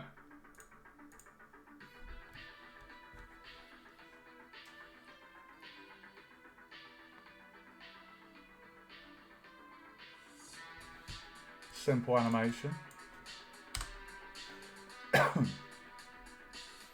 Oh, I'd love to live near the coast. I love my fishing. Like, if you live by the coast, be out every day, just catching some sea fish for dinner. Fish and chips. Or fish fingers. Okay, right, so that... Oh, hold on. Hey, Hailey, welcome to the stream. Thanks for following. Why is it not registered that I've finished that module? There we go. I've got a green tick on my lecture. Okay, so next, we're not halfway through this. Oh my god. Woohoo! I'm excited, guys. So the next one is Bone Basics. And then after that, we've got Animating Bones. Oh, I'm excited. Let's do it. I'm just going to keep going until I get tired. Right, Bone Basics. I'm a little bit nervous about this because this is going to be a lot, and I know this particular module I'm following. He said that we're being shown the basics. Like, there's so much to animation and animation and rigging. So, oh my god, right, Bone Basics.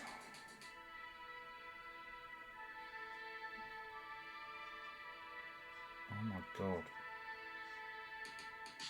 Oh, we're setting up a snake for animation. Awesome. New startup file. Oh my god, here we go again. Right, new, save.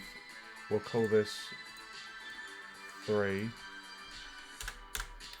And preferences. We have screencast keys. Oh, it's done it. Look at that, guys. It's remembered. I've just done a new project and it's actually remembered the screencast. That's different. Good to know. Animation is a massive rabbit hole. Well, call me Alice. Alice in Wonderland. Oh dear. You got this. Yes. Okay, so we're using this for the snake apparently. Front view. Scale it on the x-axis. He scaled it on the x-axis. Why is he stretched out? Why not just do SX4? 4 meters long, right? Oh no, sorry. 40? No. Oh, you know what? Oh, I need snapping on.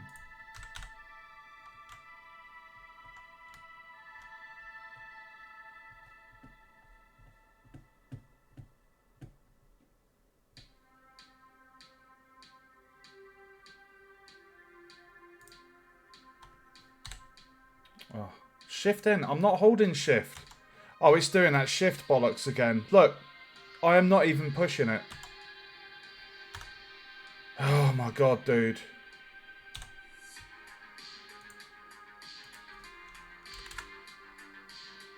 Right, so that's 4 meters long. We have snake. Okay, Alice.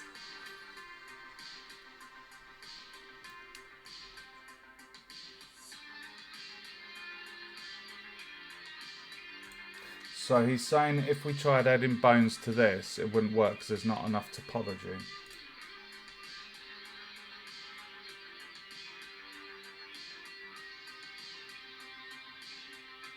So probably going to have to do ribbon cuts, I'm assuming, or add,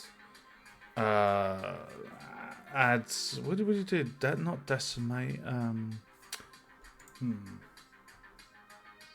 loop cuts.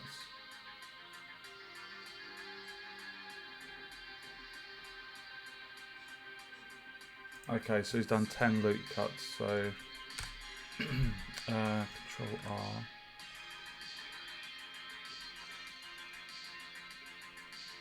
Is that about 10? 1, 2, 3, 4, 5. 1, 2, 3, 4, 5. 1, 2, 3, 4, 5, 6, 7, 8, 9, 10. Okay, there we go.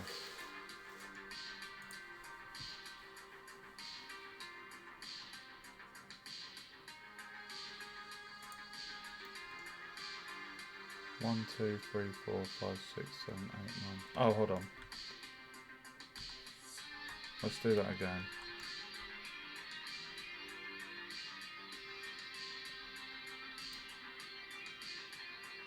Where's the... Oh, there we go.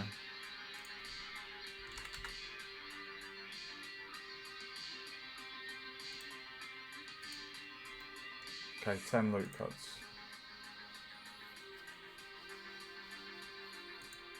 Oh, you can type 10, really? Control R. 10.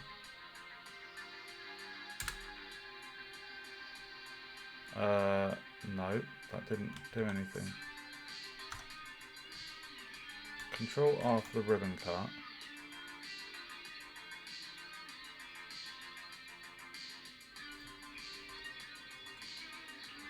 Oh. Okay, cool. Cheers, dude.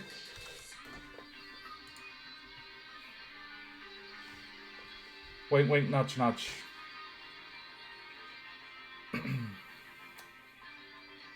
I wonder if it's going to make it rounder. Adding and smoothing topology is going to show us a modifier. Subdivision. Hold on. Subdivision surface modifier. Ugh. It's made it look like a long, stretched out turd. Okay.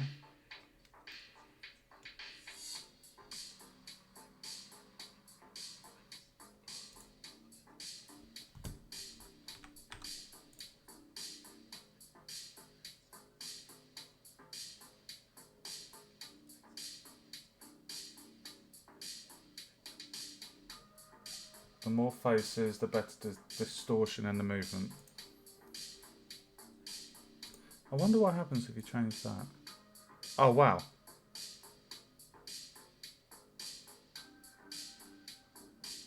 Render 2. What does the render do?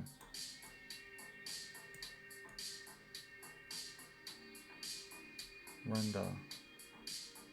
Number of subdivisions to perform when rendering. I need to see my stats. I want to see my stats. Oh, hold on. I like seeing my stats. Holy cow. That's a lot of tries. Jesus, 376,000. That is the smoothest polished turd I've ever seen. Sorry, I snorted. Yes, quite literally. Oh. I don't really snort. Right, okay. So we're adding some bones. That's no subdivisions used.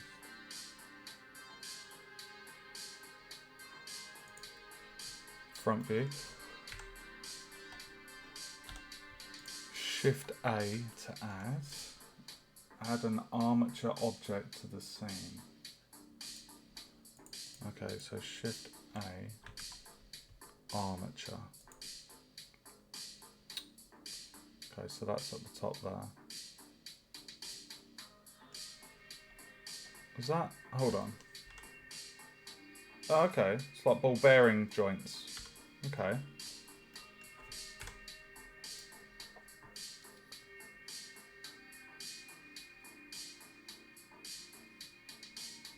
Object data properties.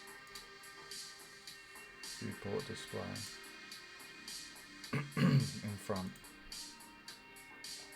Right, okay. Okay. Front view. 3 modes. Object, edit, pose. Edit for the skeleton. Pose mode is for animating it. Build, right, I need to make notes here. Oh my god.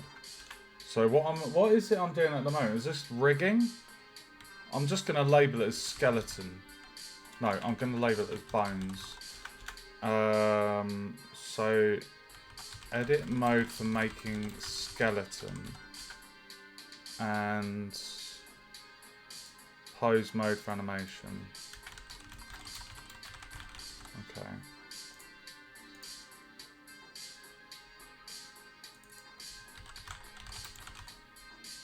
Okay.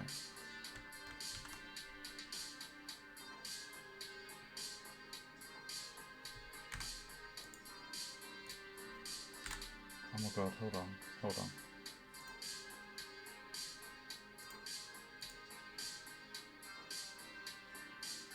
Base, middle, and the end. Oh, okay. Right.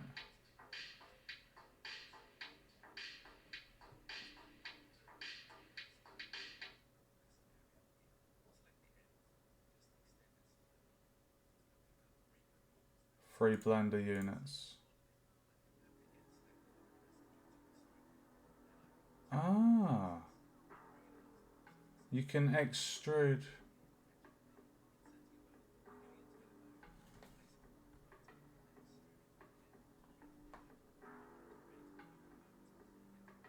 Okay, so he wants us building an armature. It's kind of like the stuff you'd use in claymation, I guess, with the aluminium and things.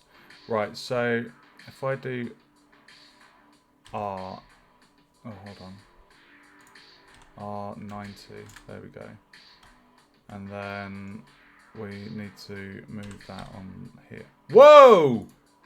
Jesus! Sorry, that freaked me out. Right, so he's saying about scaling it to 3 Blender units. So,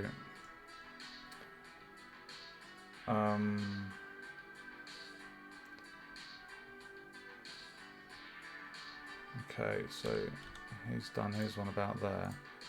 So then if we go into edit mode and select that bit and go GX,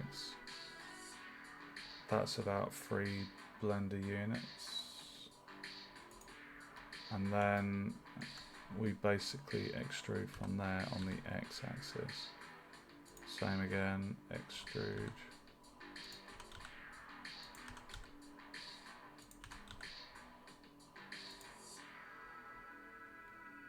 Okay, so we've got, would these be referred to as bones? Armature. But yes, they are bones. Okay. Because I've been extruding, it's kind of done them all as one. Okay, so these are bones. Okay.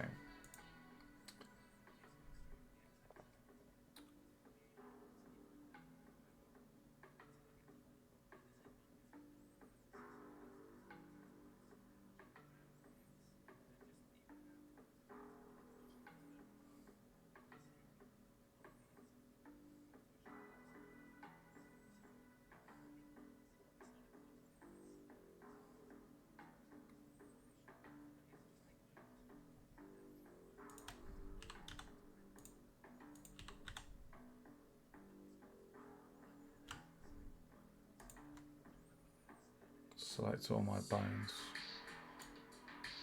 Okay. Shift D.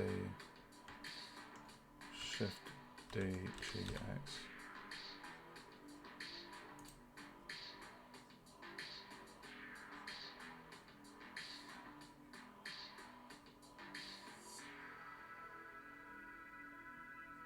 Pose mode.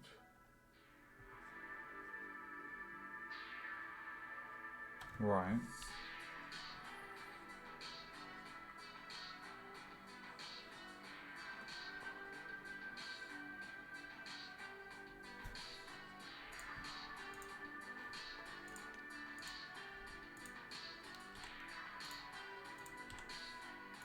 Right.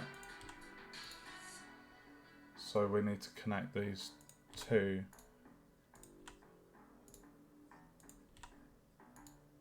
Edit mode. Select that bone. Okay.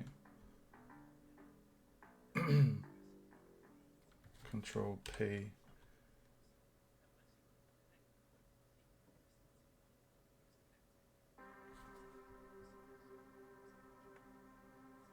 Connected.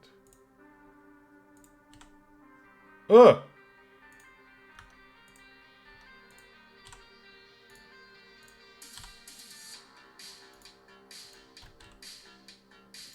Ah. Sorry. Okay, it's working now. Oh. So, bones. Control. Control. Hold on. Parent bones. Control plus P.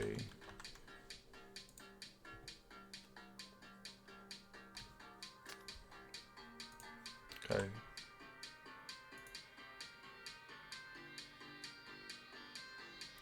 Ah.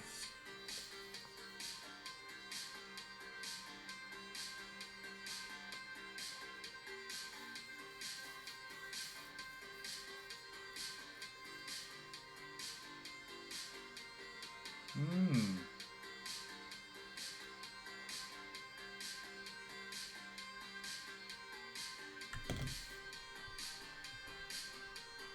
Oh, okay. So if I was in edit mode and did Shift D, G, Y, why are you not moving, dude?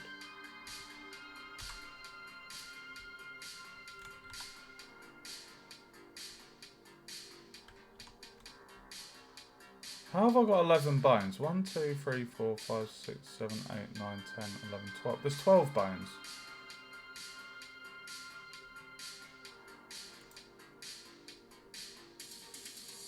Why is it saying off? What? What?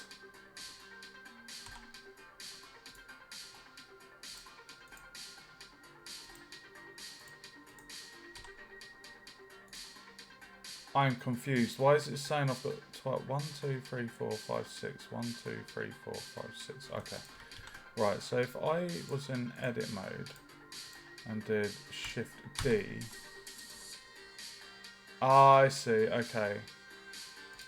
And then if I go into pose mode, it's still connected, but it's by an offset. Okay, so if I select that and delete that bone. Okay. Hold on, why is it now saying I've got 11 bones? 1, 2, 3, 4, 5, 6, 7, 8, 9, 10, 11, 12. What? What's Bone Collector? What is Bone Collector? That sounds a bit ominous. What is Bone Collector, guys? And why has it got an I? Bone Collector. What?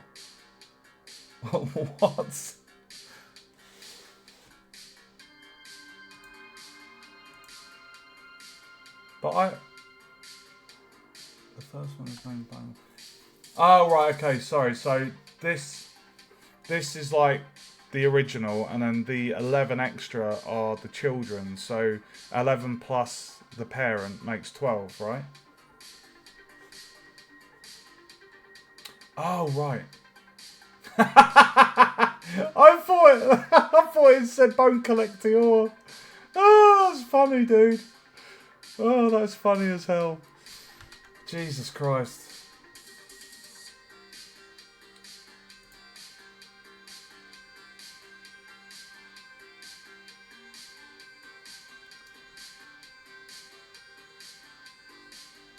Oh, okay, that's it for this video. Right. That is the end of Bone Basics. Now we're going to be apparently animating our bones, guys. Oh, that was funny. That was really fun. That tickled me. My funny bone. Pun intended, because we're boning around here in the modelling. Okay. Moving on to animating bones. Oh, let me just check my sugars. Oh, they're good. Oh, they've been very stable. That's a change. I'm nearly at the end of my 3-hour playlist for the synthwave, guys.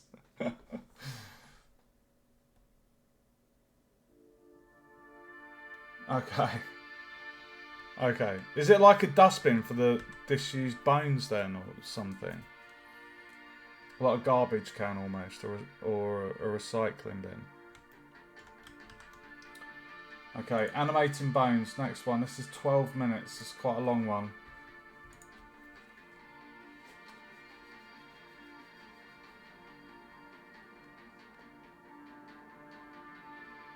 Oh my god. It looked like a parasite, what I just saw. Jesus.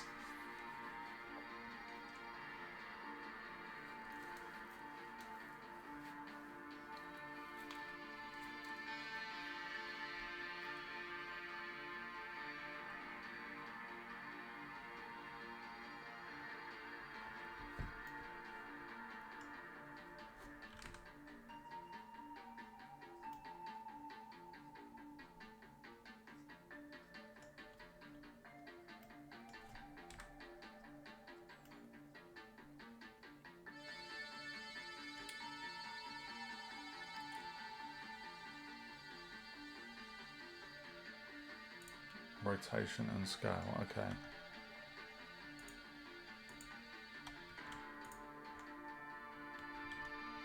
Rotation and scale.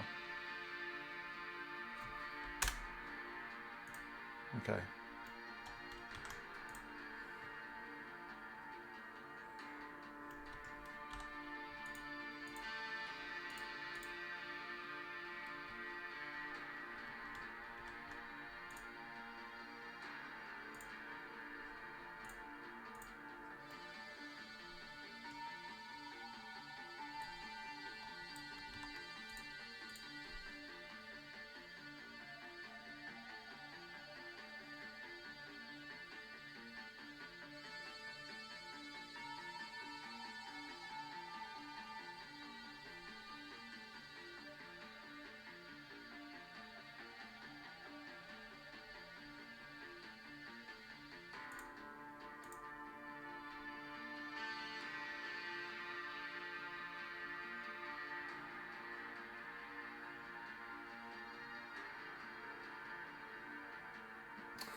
Too fairy.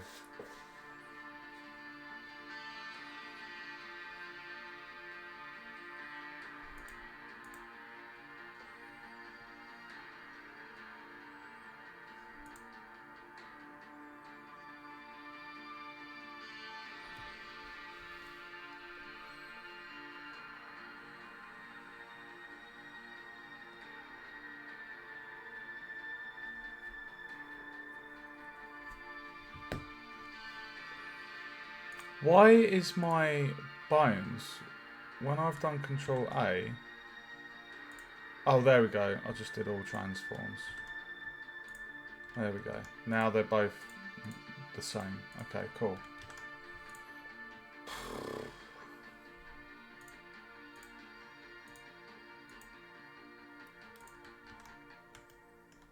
Okay. Parent the snake to the bones. So the bones are going to be the parents. So I guess we'll do that and then that. And then Control P. Thanks for the spam view.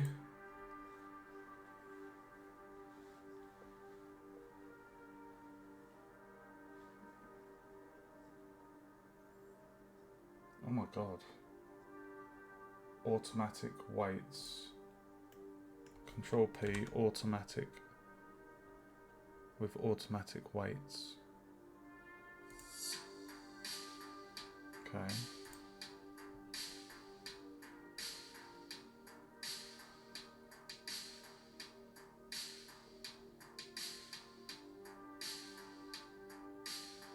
Oh wow. Oh, that's cool.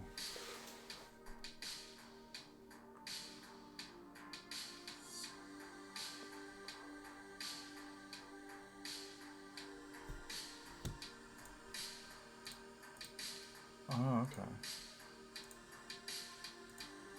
Oh my god.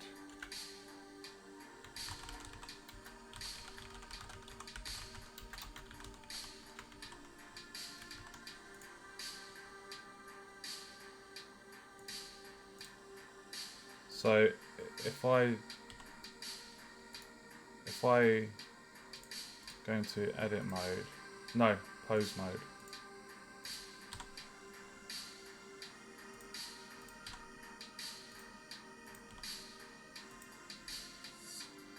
That's so cool. That's so cool. I don't mind it. I don't mind the bots. I mean, it makes me feel like people are watching. It's a bit of company, even if it's a spam view. And it counts to the analytics, doesn't it? I don't mind. Ugh! Oh my god, weight painting. Okay. Object mode. Object mode. Choose the snake. Okay. Weight painting. Oh my god. What is this? The amount of influence a certain bone will have on the shape. Okay.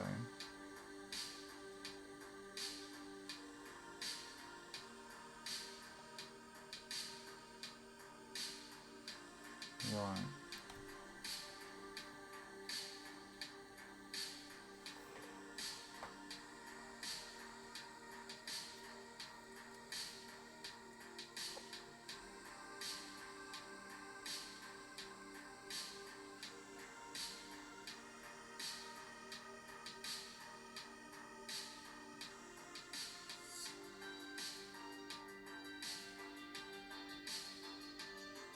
Control tab, pie menu,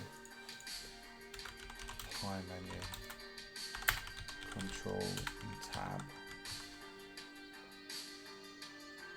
Oh, okay. You made something for me. What have you made?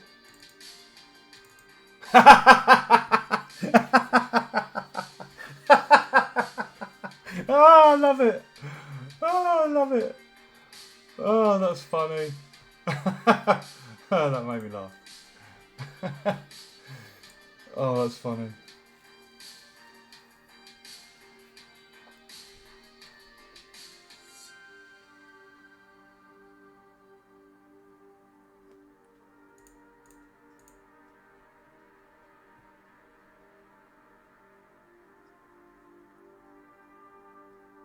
Right, I'm just listening about this white painting.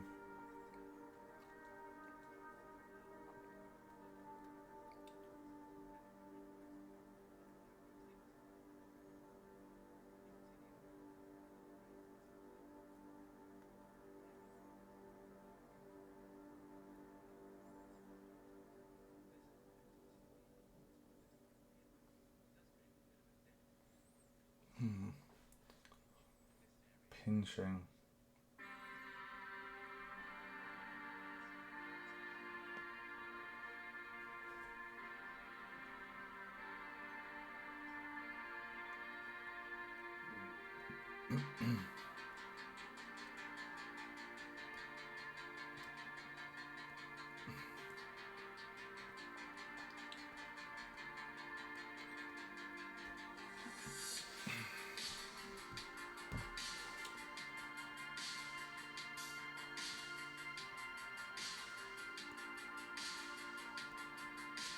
Oh, I've already parented the snake, haven't I? Oh! We're going... Right, we're coming out of weight painting. So yeah, the cube is within there. I'm actually going to rename this as snake. Right, we're going into the animation now, guys.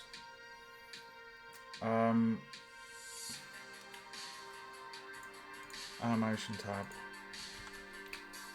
Front view. Okay. Oh, okay, we need to go into pose mode, apparently. Okay.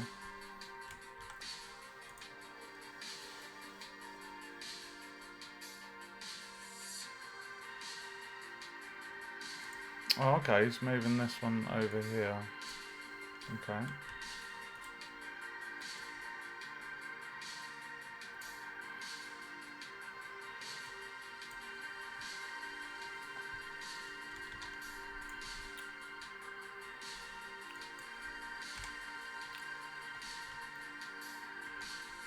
Oh, God, he's talking fast. Jesus Christ. Alright, got the dope sheet up. Timeline. Front view.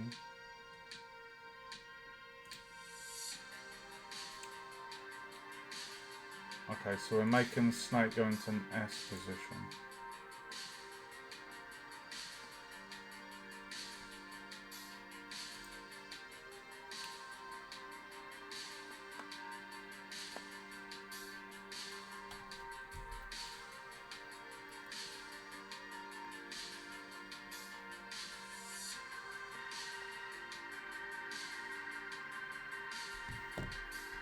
Oh my God, he's talking about important stuff here.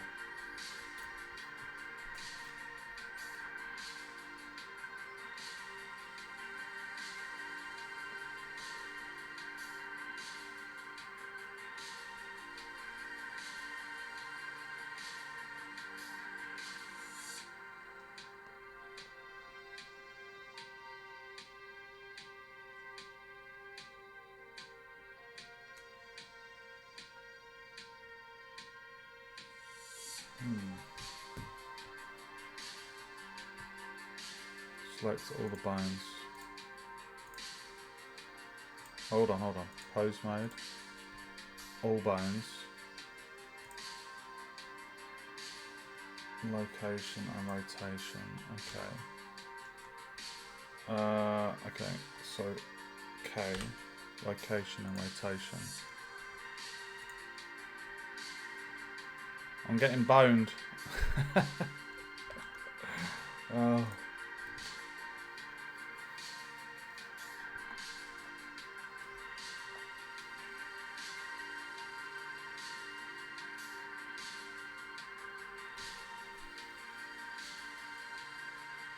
Oh my god, there's a W coordinate. W, X, Y, Z. Z. Okay, well I've done that.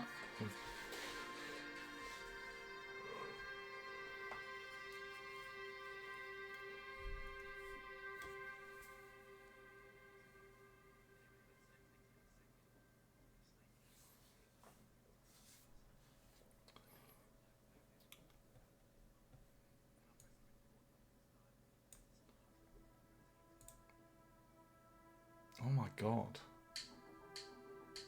Hold on. Where's my... Oh, record button's down there. Why is that? What is this? How do I hide this?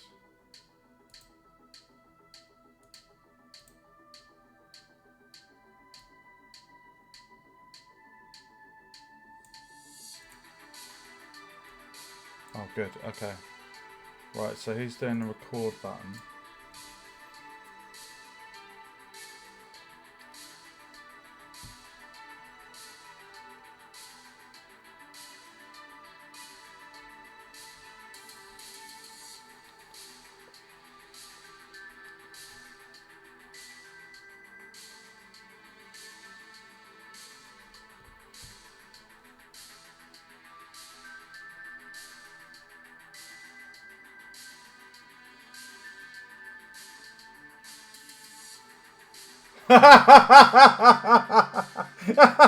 So funny. Oh my god. Oh, that's hilarious. I've got a... It looks like a turd.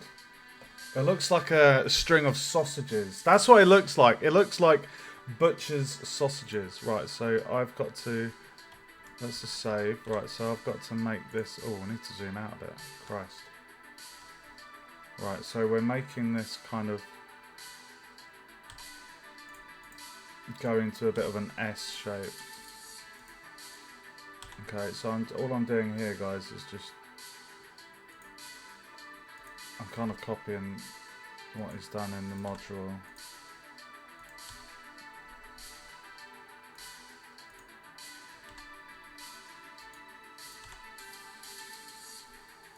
We're going to get some pinching going on there, but he said not to worry about it, so I'm not worried.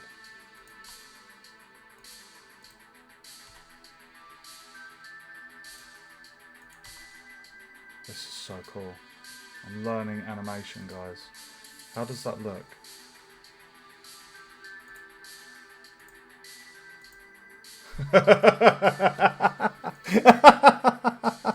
Why is that making me laugh? Oh. That's so cool though. That's so cool seeing the model come to life. With bones. It's amazing.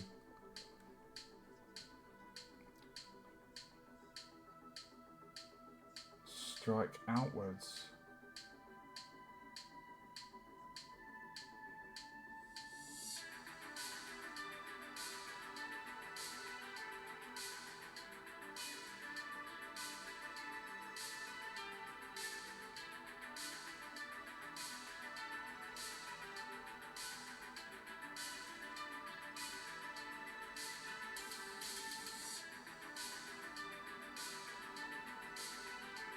Right.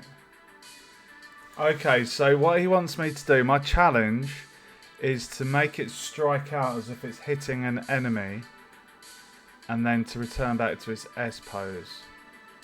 So, oh my god.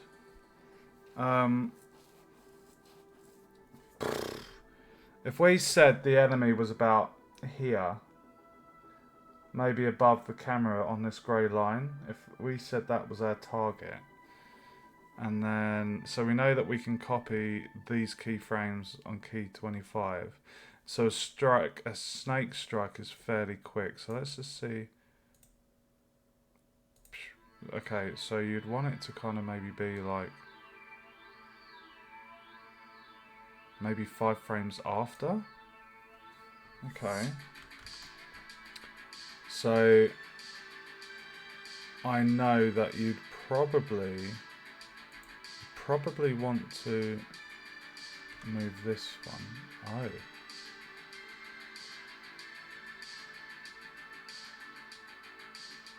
Oh, okay.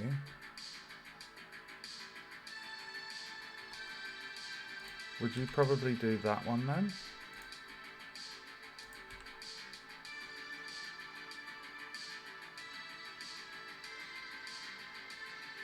Oh, this is...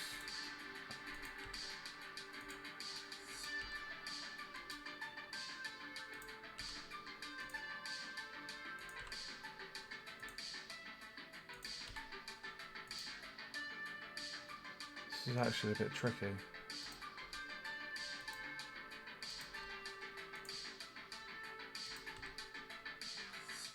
That is actually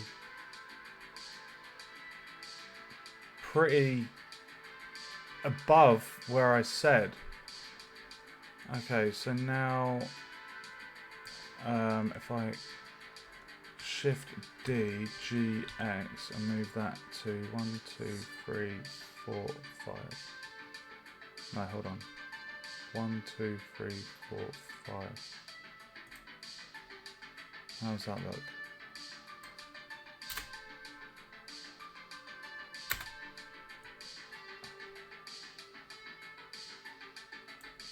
Let's turn that off.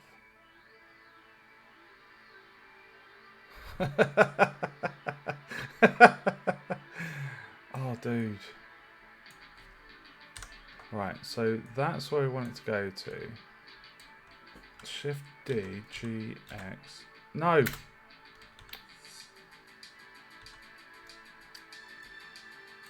Hold on.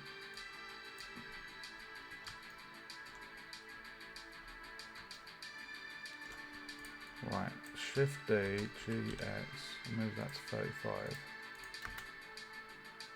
Why is that not going back?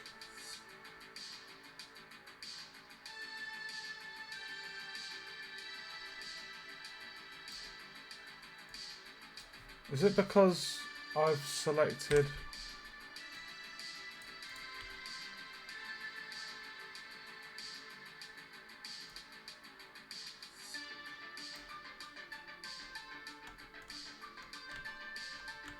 Oh my god.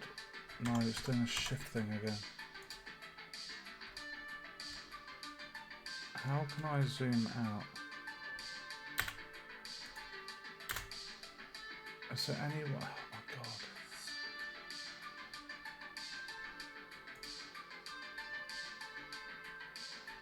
Right, I've got all the bones selected there. So... Why is shift? What is going on with that shift, guys? Right, select all the bones.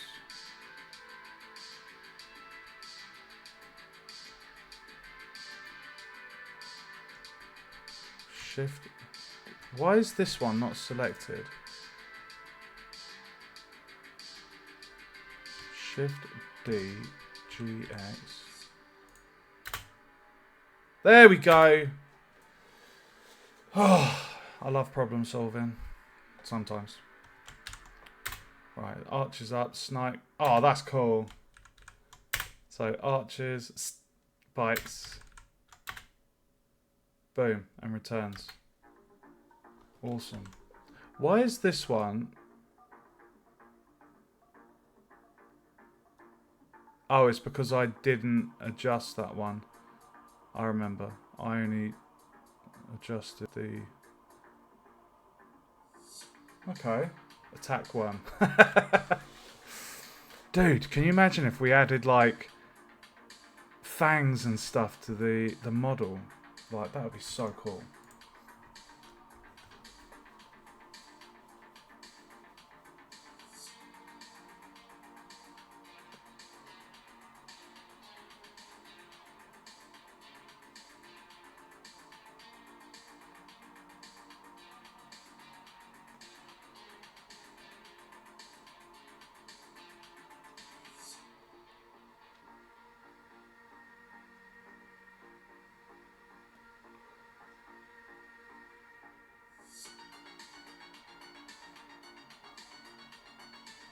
That's my mistake. On the module he's talking about, he had one bone selected. And when I did my keyframes for the return to the original position, it wasn't working. So he just literally said about selecting all of the bones.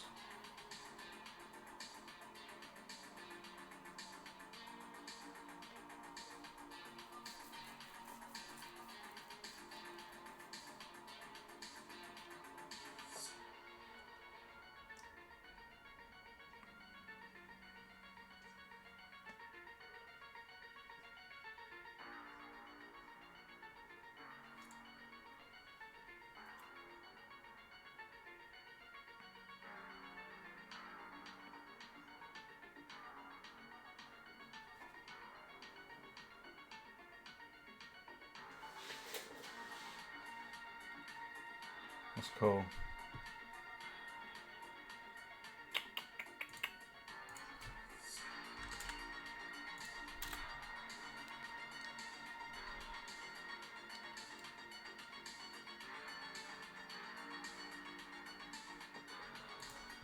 Oh, hold on. What was this challenge? Continue the animation. Pauses in that. And then goes back to lying down on the floor. Okay. Right, so... Okay, we need him to stay there and then...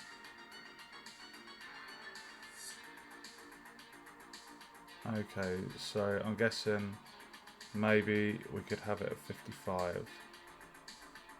And then if I click this one, Shift D, and then move that to there maybe. How does that look? So if I set the end to 55. Nice! That was easy. It's so cool seeing a model come to life. Like, it's really, really, really cool. That's so cool. I know it's so simple. It's just well, it's kind of like a turd, isn't it? But that's really cool, just seeing that in motion. I'll let that play just while I'm watching the rest of the module.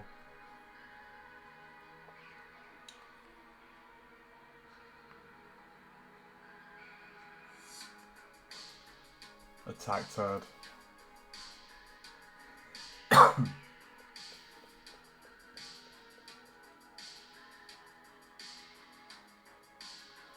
Oh. He's done it.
Right, okay.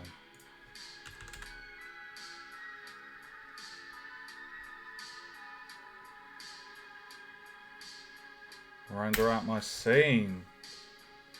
Okay. Well, I'll tell you what, he's saying about rendering out the scene. How about we give it a little bit of colour? Why don't we give it a bit of colour, guys? Let's give it a little bit of colour. And if we go into shading.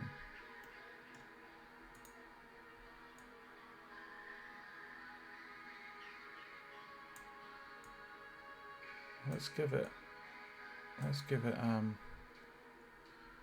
feel like I want to give it a little bit of life. I know that it's roughness.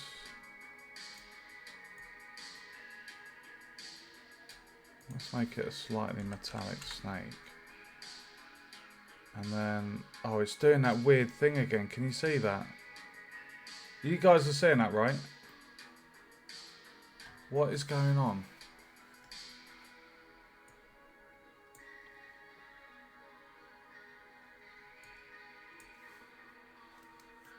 Oh, I don't know why it's doing that.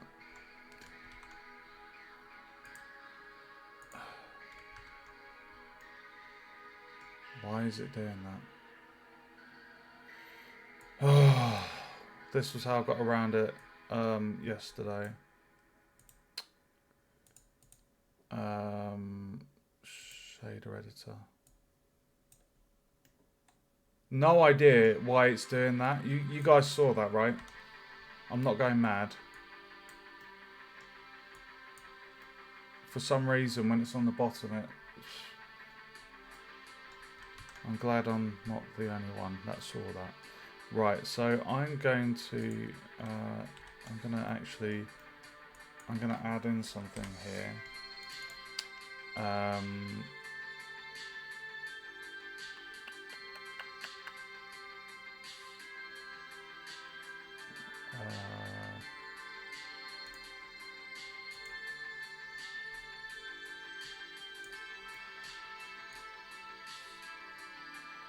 Oh, before I do that,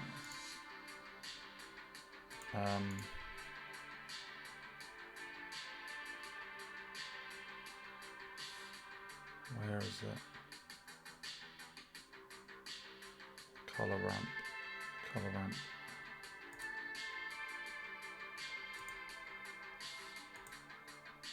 Copy that hex code.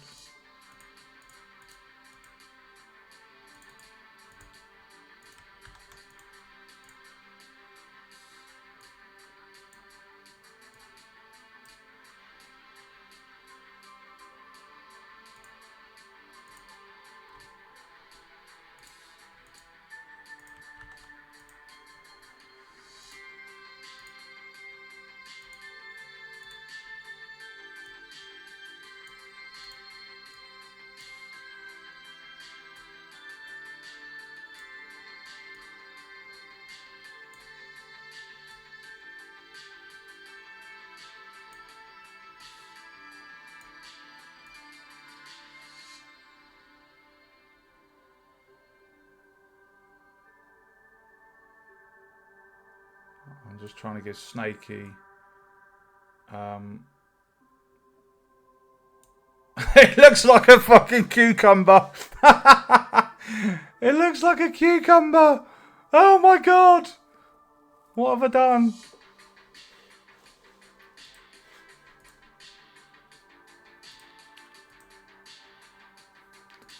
I've created a cucumber. Did I apply the subdivision surface modifier? No, I didn't. It didn't tell me to in the lectures or modules. So I don't want to go doing things. I don't want to go messing around with it doing something that the module's not told me to do yet, in case there's something that's going to happen within the modules. Right, so we've given it a... Oh, it looks like a bloody cucumber. I actually want to just add a little bit of a face onto it. I just want to add a face to it. Let's just go into the animation.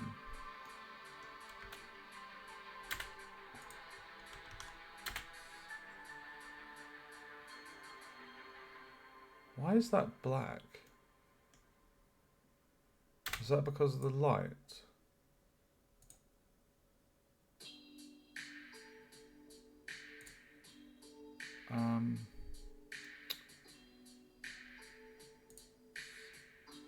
Yeah, it is the light. Okay.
Oh, that's cool. Hostile pickle. Oh, dude. Oh, you know what would be cool? Let's go in here. Let's add a plane.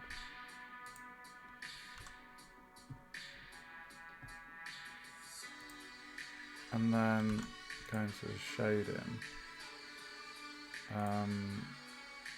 New material. And then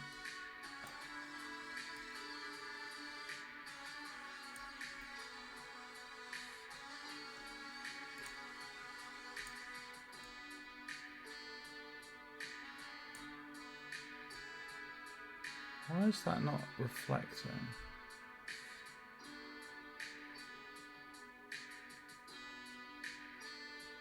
I thought zero roughness was reflective.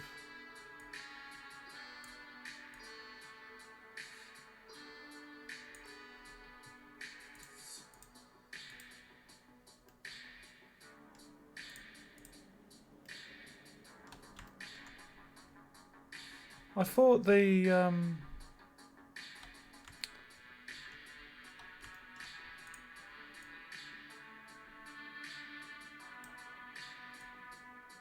oh, there we go. That's better.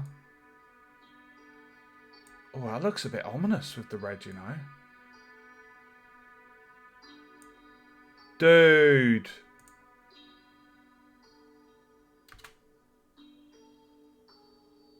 Oh, that's cool. Check that out.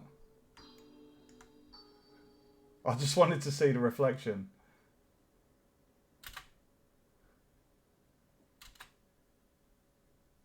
Yeah, when I had the roughness on a second ago, it didn't seem like it was doing what it needed to do. Okay, so I've got that. So if I go into my animation, go on render, so denoise, cycles,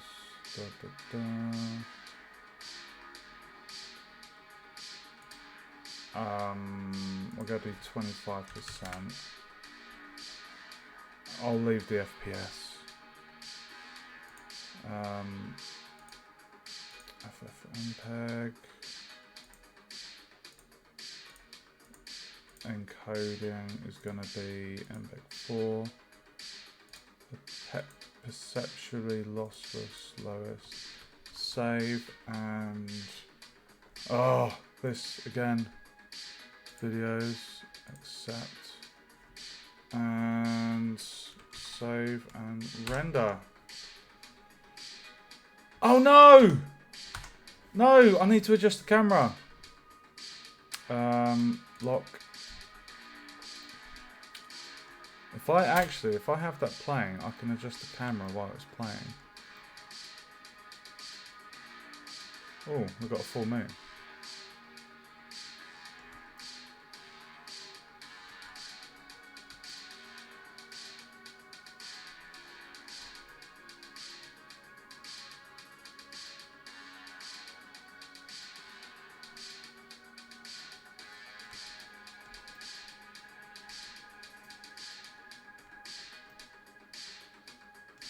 wonder if the bones are going to be visible in the render. What do you guys reckon?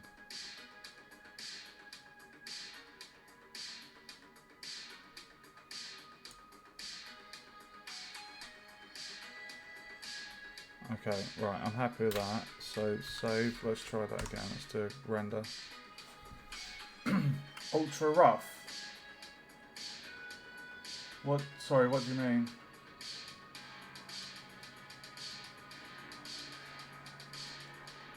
When you say ultra rough, it's on 0 roughness. I wanted to have, that reflection was intentional. I wanted to see the reflection.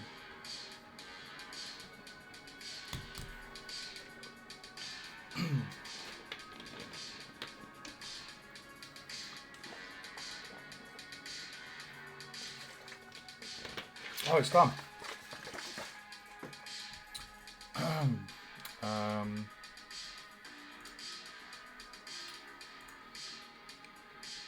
Here we go.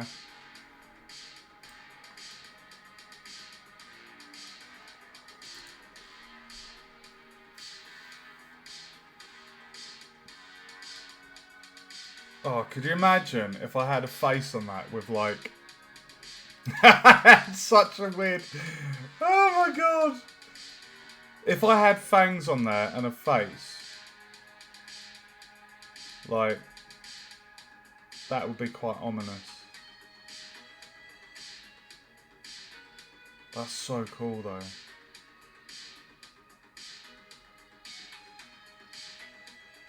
That is so cool. What do you mean sand? Sorry, what do you mean by sand? Is that like a modelling terminology or just, I don't know.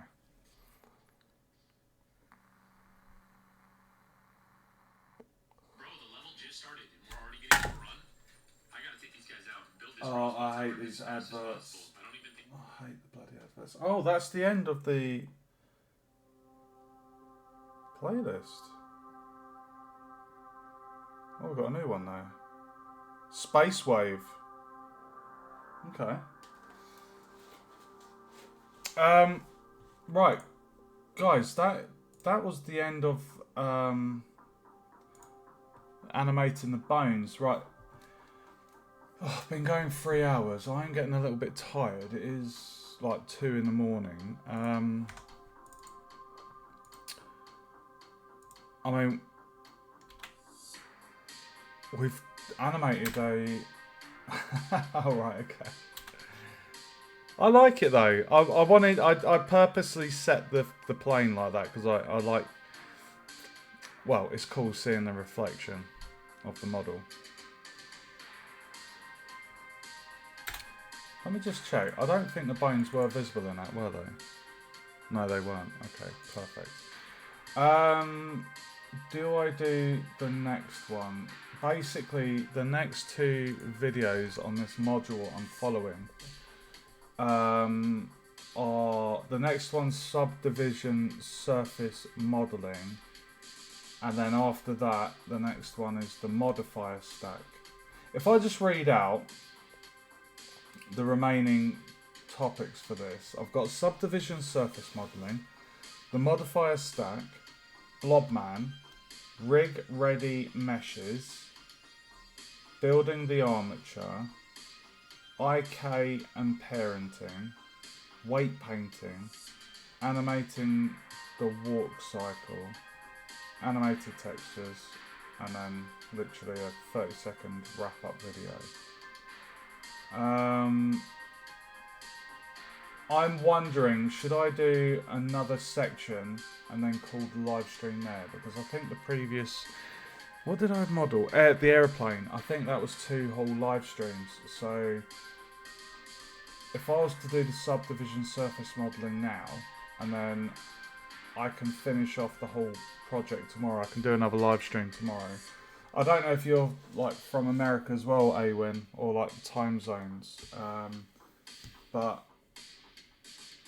I'll do the next video, which is 10 minutes long, and then I will I will do a big live stream tomorrow with the remainder. So let's just jump into it because I'm enjoying this. I'm having a lot of fun. I hope you guys are enjoying the live stream. I'm actually just going to quickly upload that video to Facebook. That little cucumber.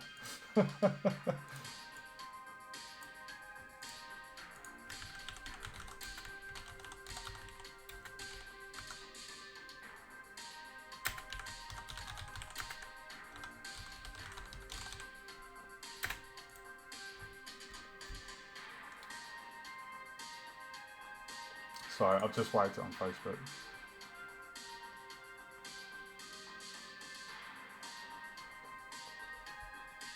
Okay.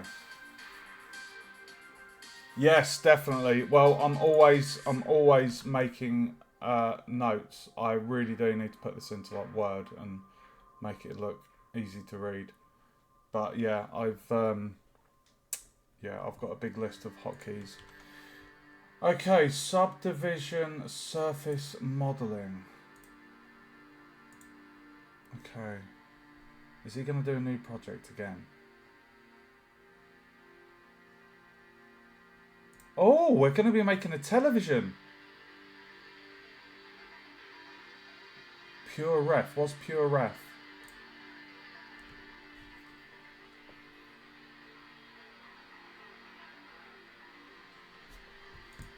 Oh my god, we're doing another... Jesus Christ.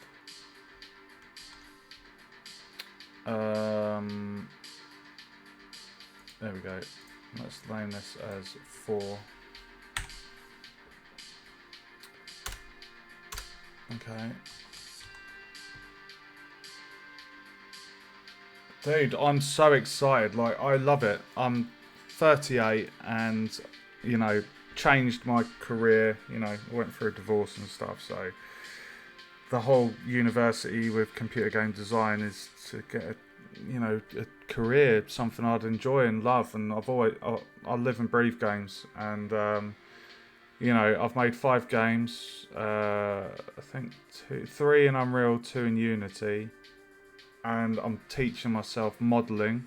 It's not required as a designer, but to be able to make my own assets for my games, to be able to model what I've got in my head into Engine is just going to be awesome, and I love it.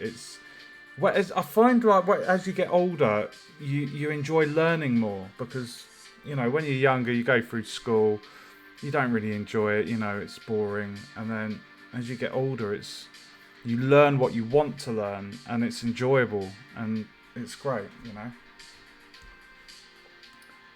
Endless canvas for notes and reference images. Okay. Right, okay. So it's kind of like a little sketch pad, almost.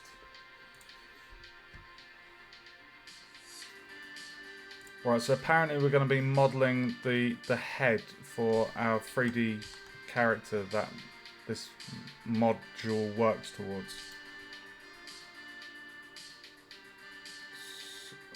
Okay, so he's adding a subdivision, which is what we actually had for the snake, I believe. Subdivision surface.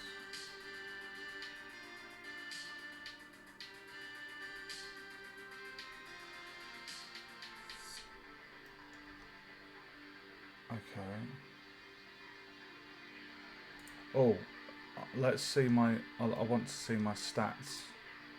I want to see the tries.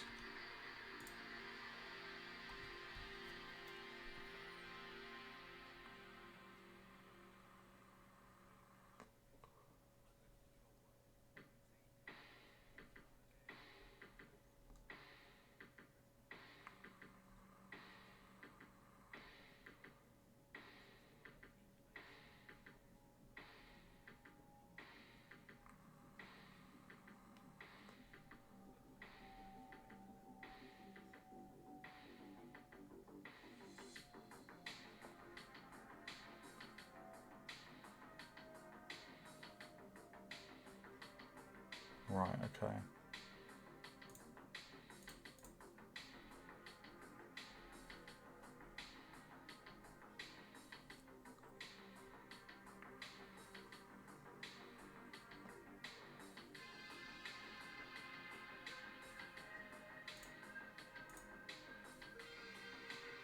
edit mode. Okay.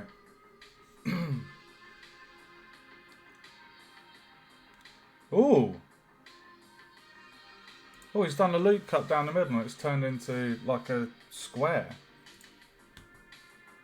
Interesting.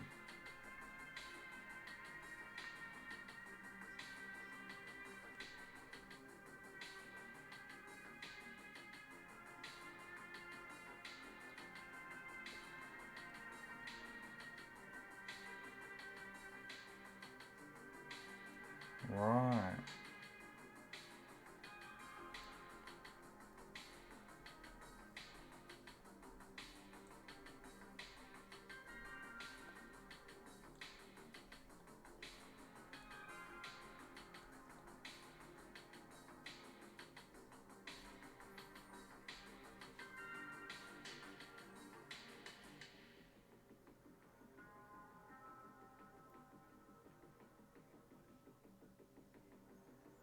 Right, he's making a TV head.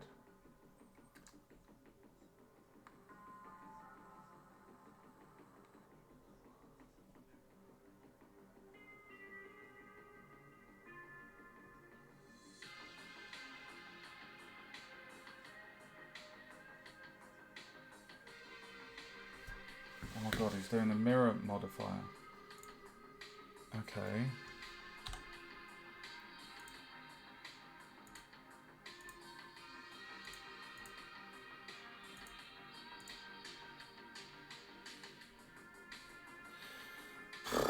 What axis is he going to do it on? I wonder.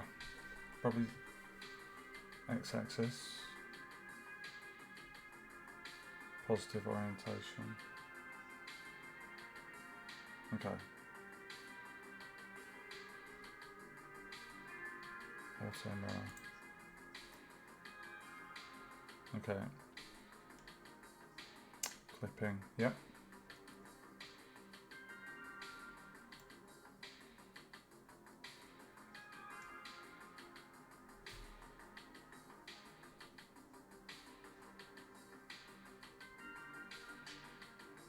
So subdivision first and the mirror second.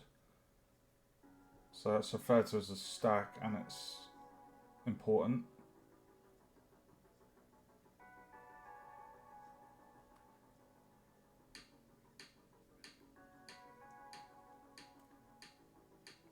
Okay.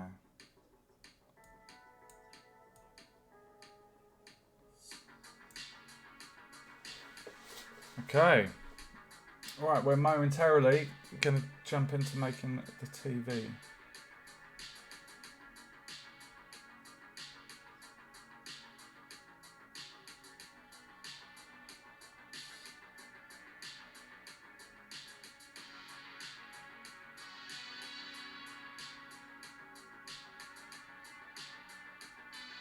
Okay.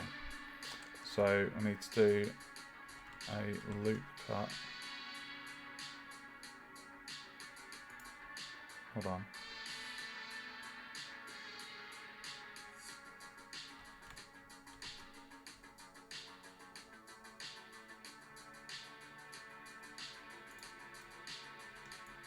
Why is it doing the shift thing again? Oh my god. Fuck.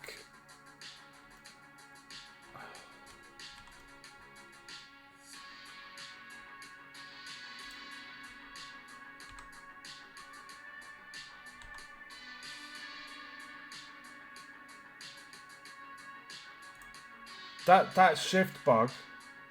Yeah, he was just saying about how the order is very important. And he was just saying about the mirror modifier is normally on the top, but he was saying there's a reason why he's not changing it yet. So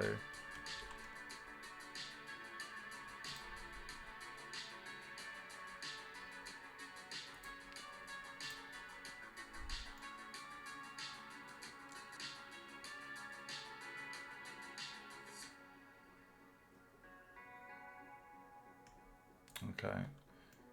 That shift bug is really pissing me off. It's really, really pissing me off.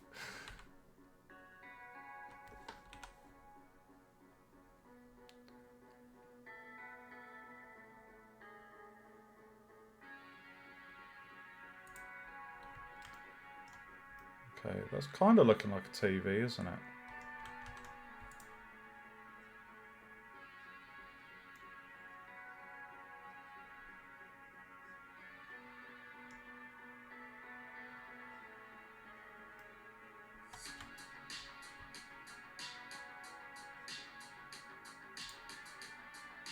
Okay.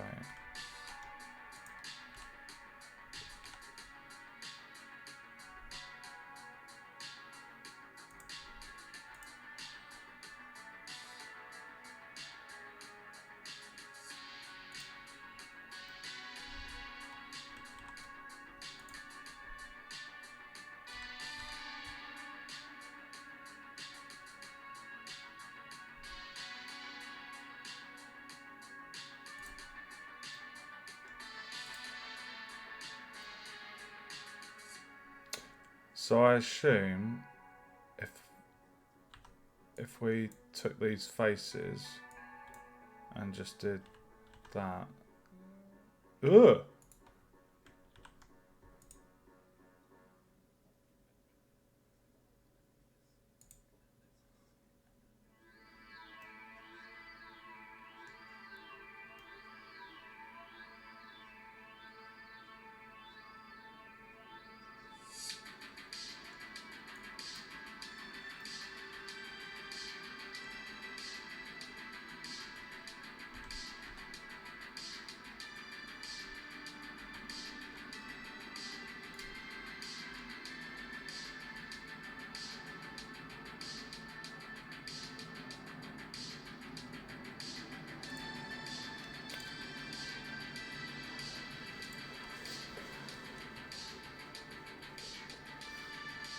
Yeah, yeah, I hear what you're saying.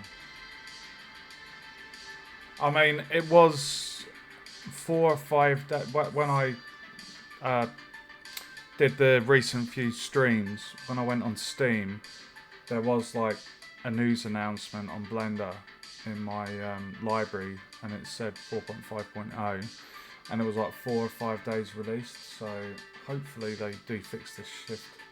I mean, you've seen those 2 bugs that I've come across: the shift button remaining on, and then also the thing in the shader where you move the nodes,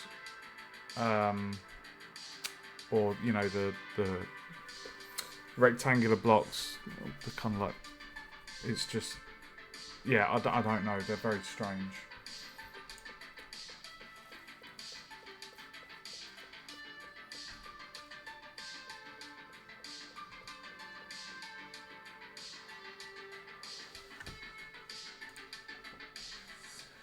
Okay, so what we need to do is scale this down. So we're basically making a kind of TV head shape.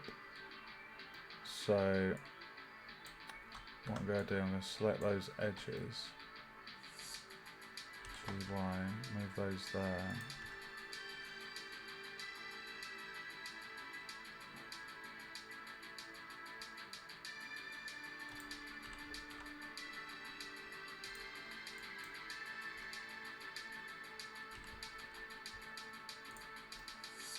That looks like a TV head, doesn't it?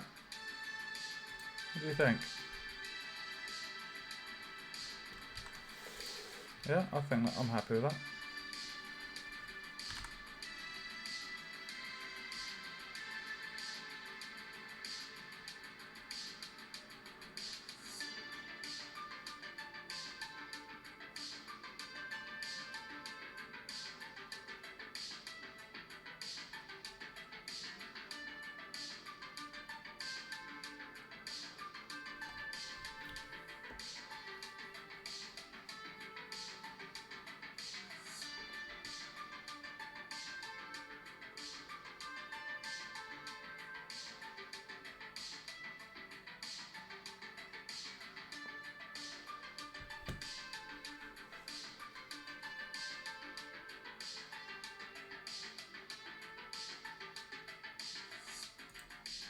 Okay. Right, so he's doing, he's getting this edge here. and then kind of making that more curved.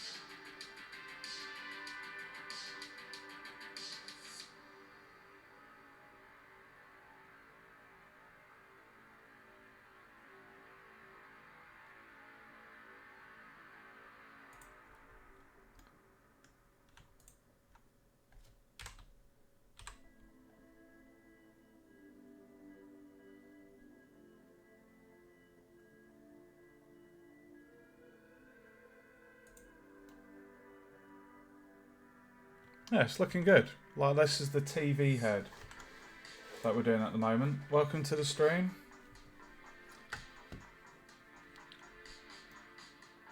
So this is the TV head for our model that we're doing at the moment. Screen at the front.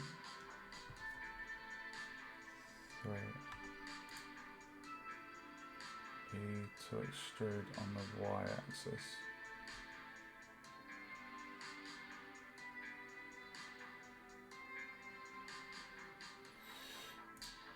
How to make that more square?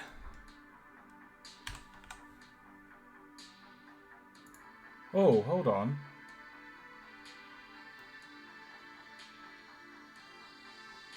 Why is mine... Hold on a minute.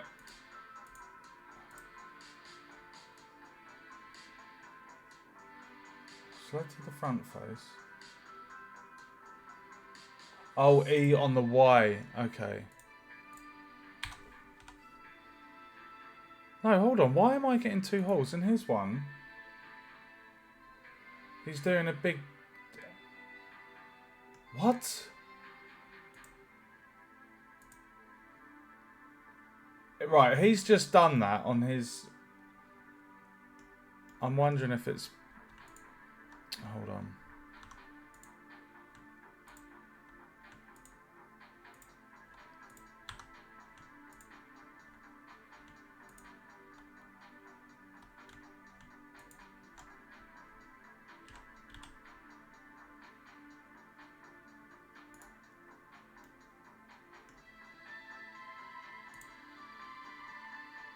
Merge by distance. Oh, okay. What the fudge? What? Why have I got... What? Why have I got 2 circles there?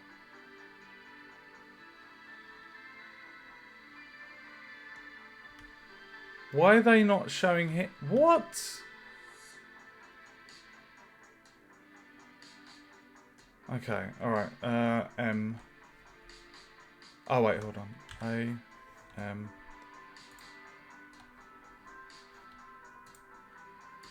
Alright, let's try that again. Extrude on the Y. Cheers, dude. What would I do without you?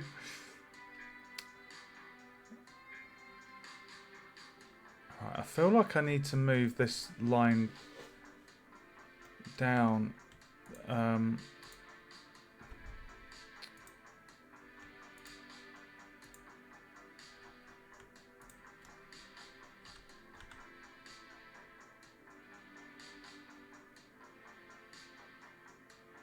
Why am I getting that line? Dissolve edge.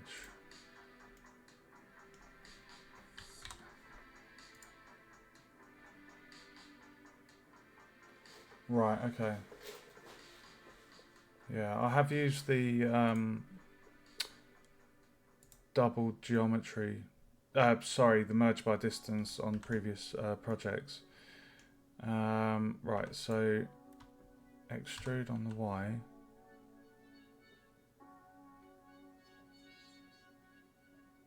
Right, done.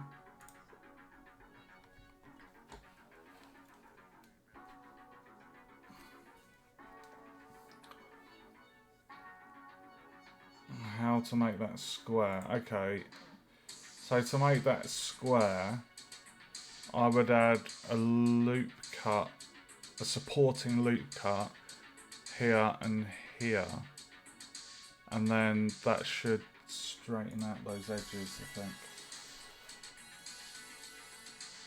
Mm-hmm.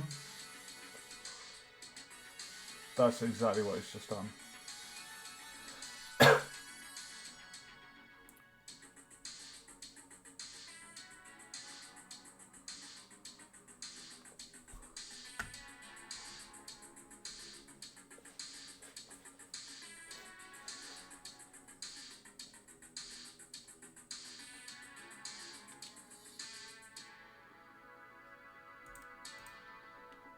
Okay, right, so let me just do those supporting loop cuts. So do that one.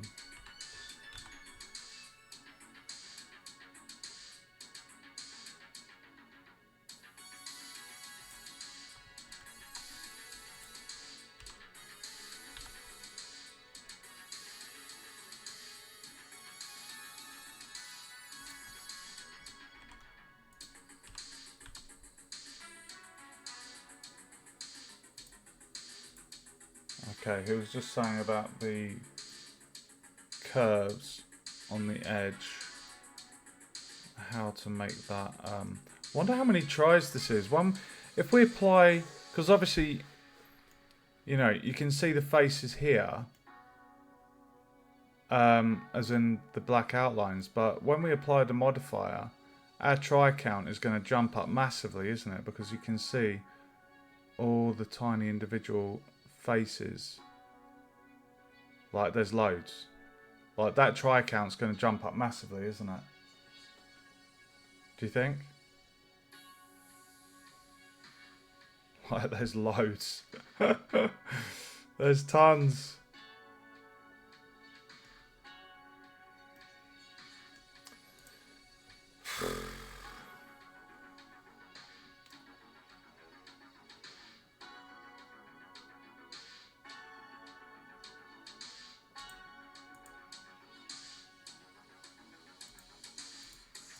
Okay.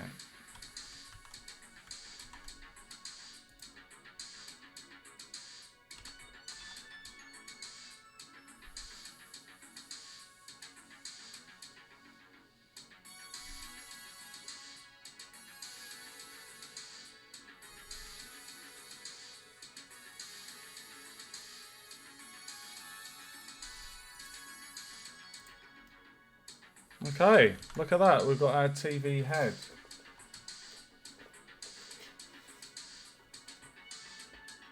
You don't want to apply a subdivision modifier.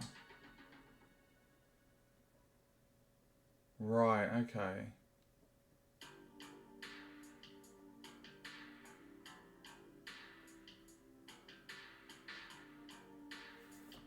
Let's keep the low resolution.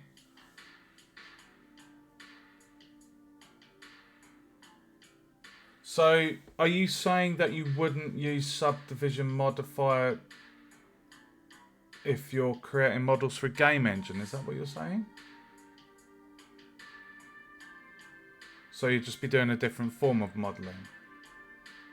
So, sorry, that's confusing.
Oh. Hi, Lamuna. Thanks for following.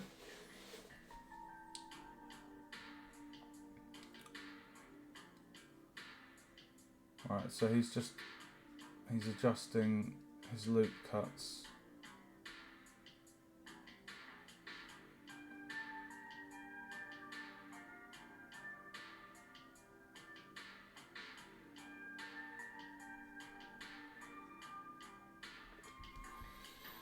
Okay. Right, I'm just going to adjust this a little bit.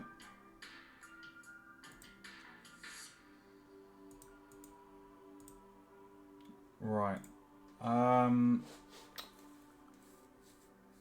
That's not great. Hero asset. Projecting textures to low poly version. Okay.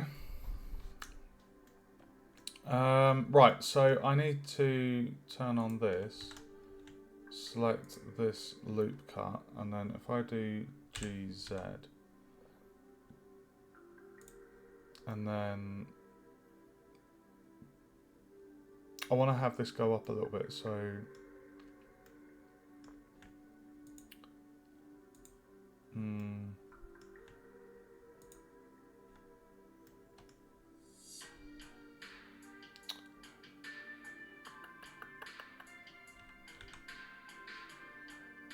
no.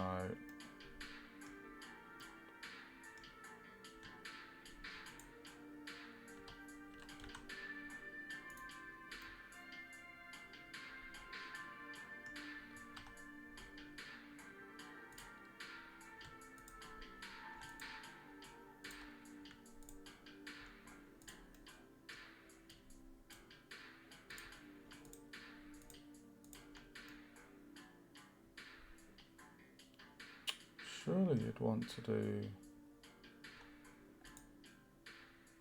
this section here.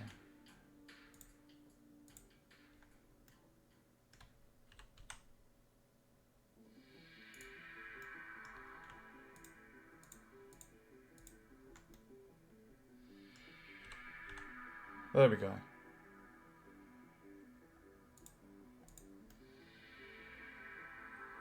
Awesome.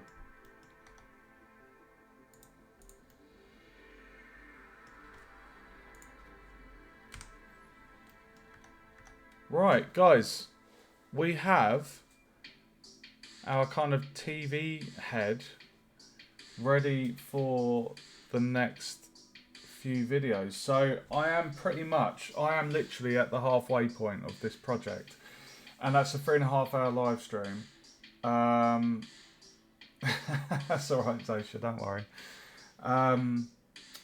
Yeah, I could keep going, but it's like maybe 2:30 in the morning, and yeah, I don't want to wake up late. So if I stop here, I can continue. Well, I can finish this off tomorrow. That's a really good kind of point. Like, so the last few projects have pretty much been like 8 hours total from starting to finishing, with like a nice finished product. Oh, that's interesting actually. I've just noticed when we're in edit mode, we've got 154 tries.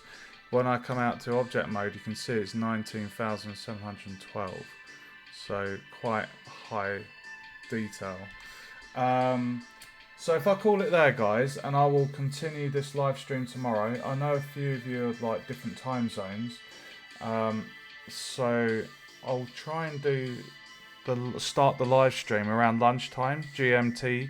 So I don't know if that would be your morning, but all of my previous game streams, game dev, I always post them to YouTube, so if you do miss out, you know, you can watch them back there.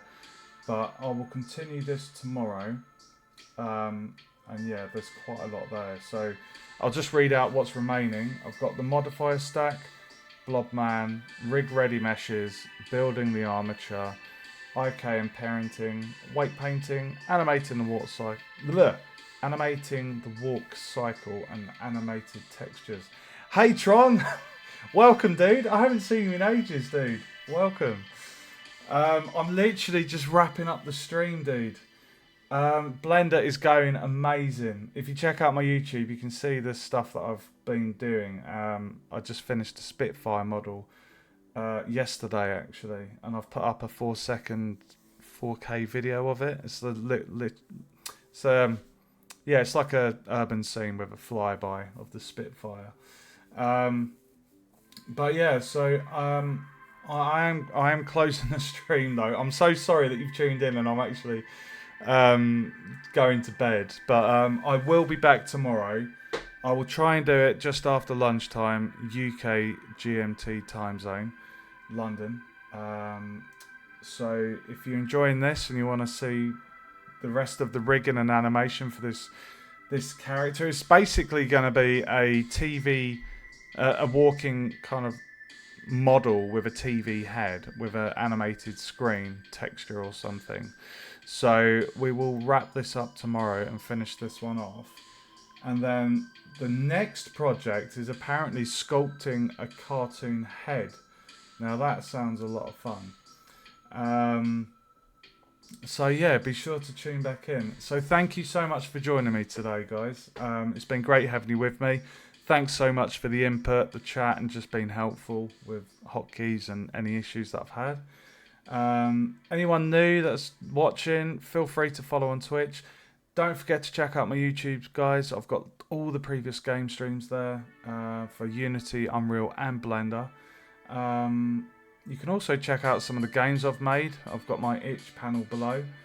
And yeah, that's it from me. So thank you for joining me.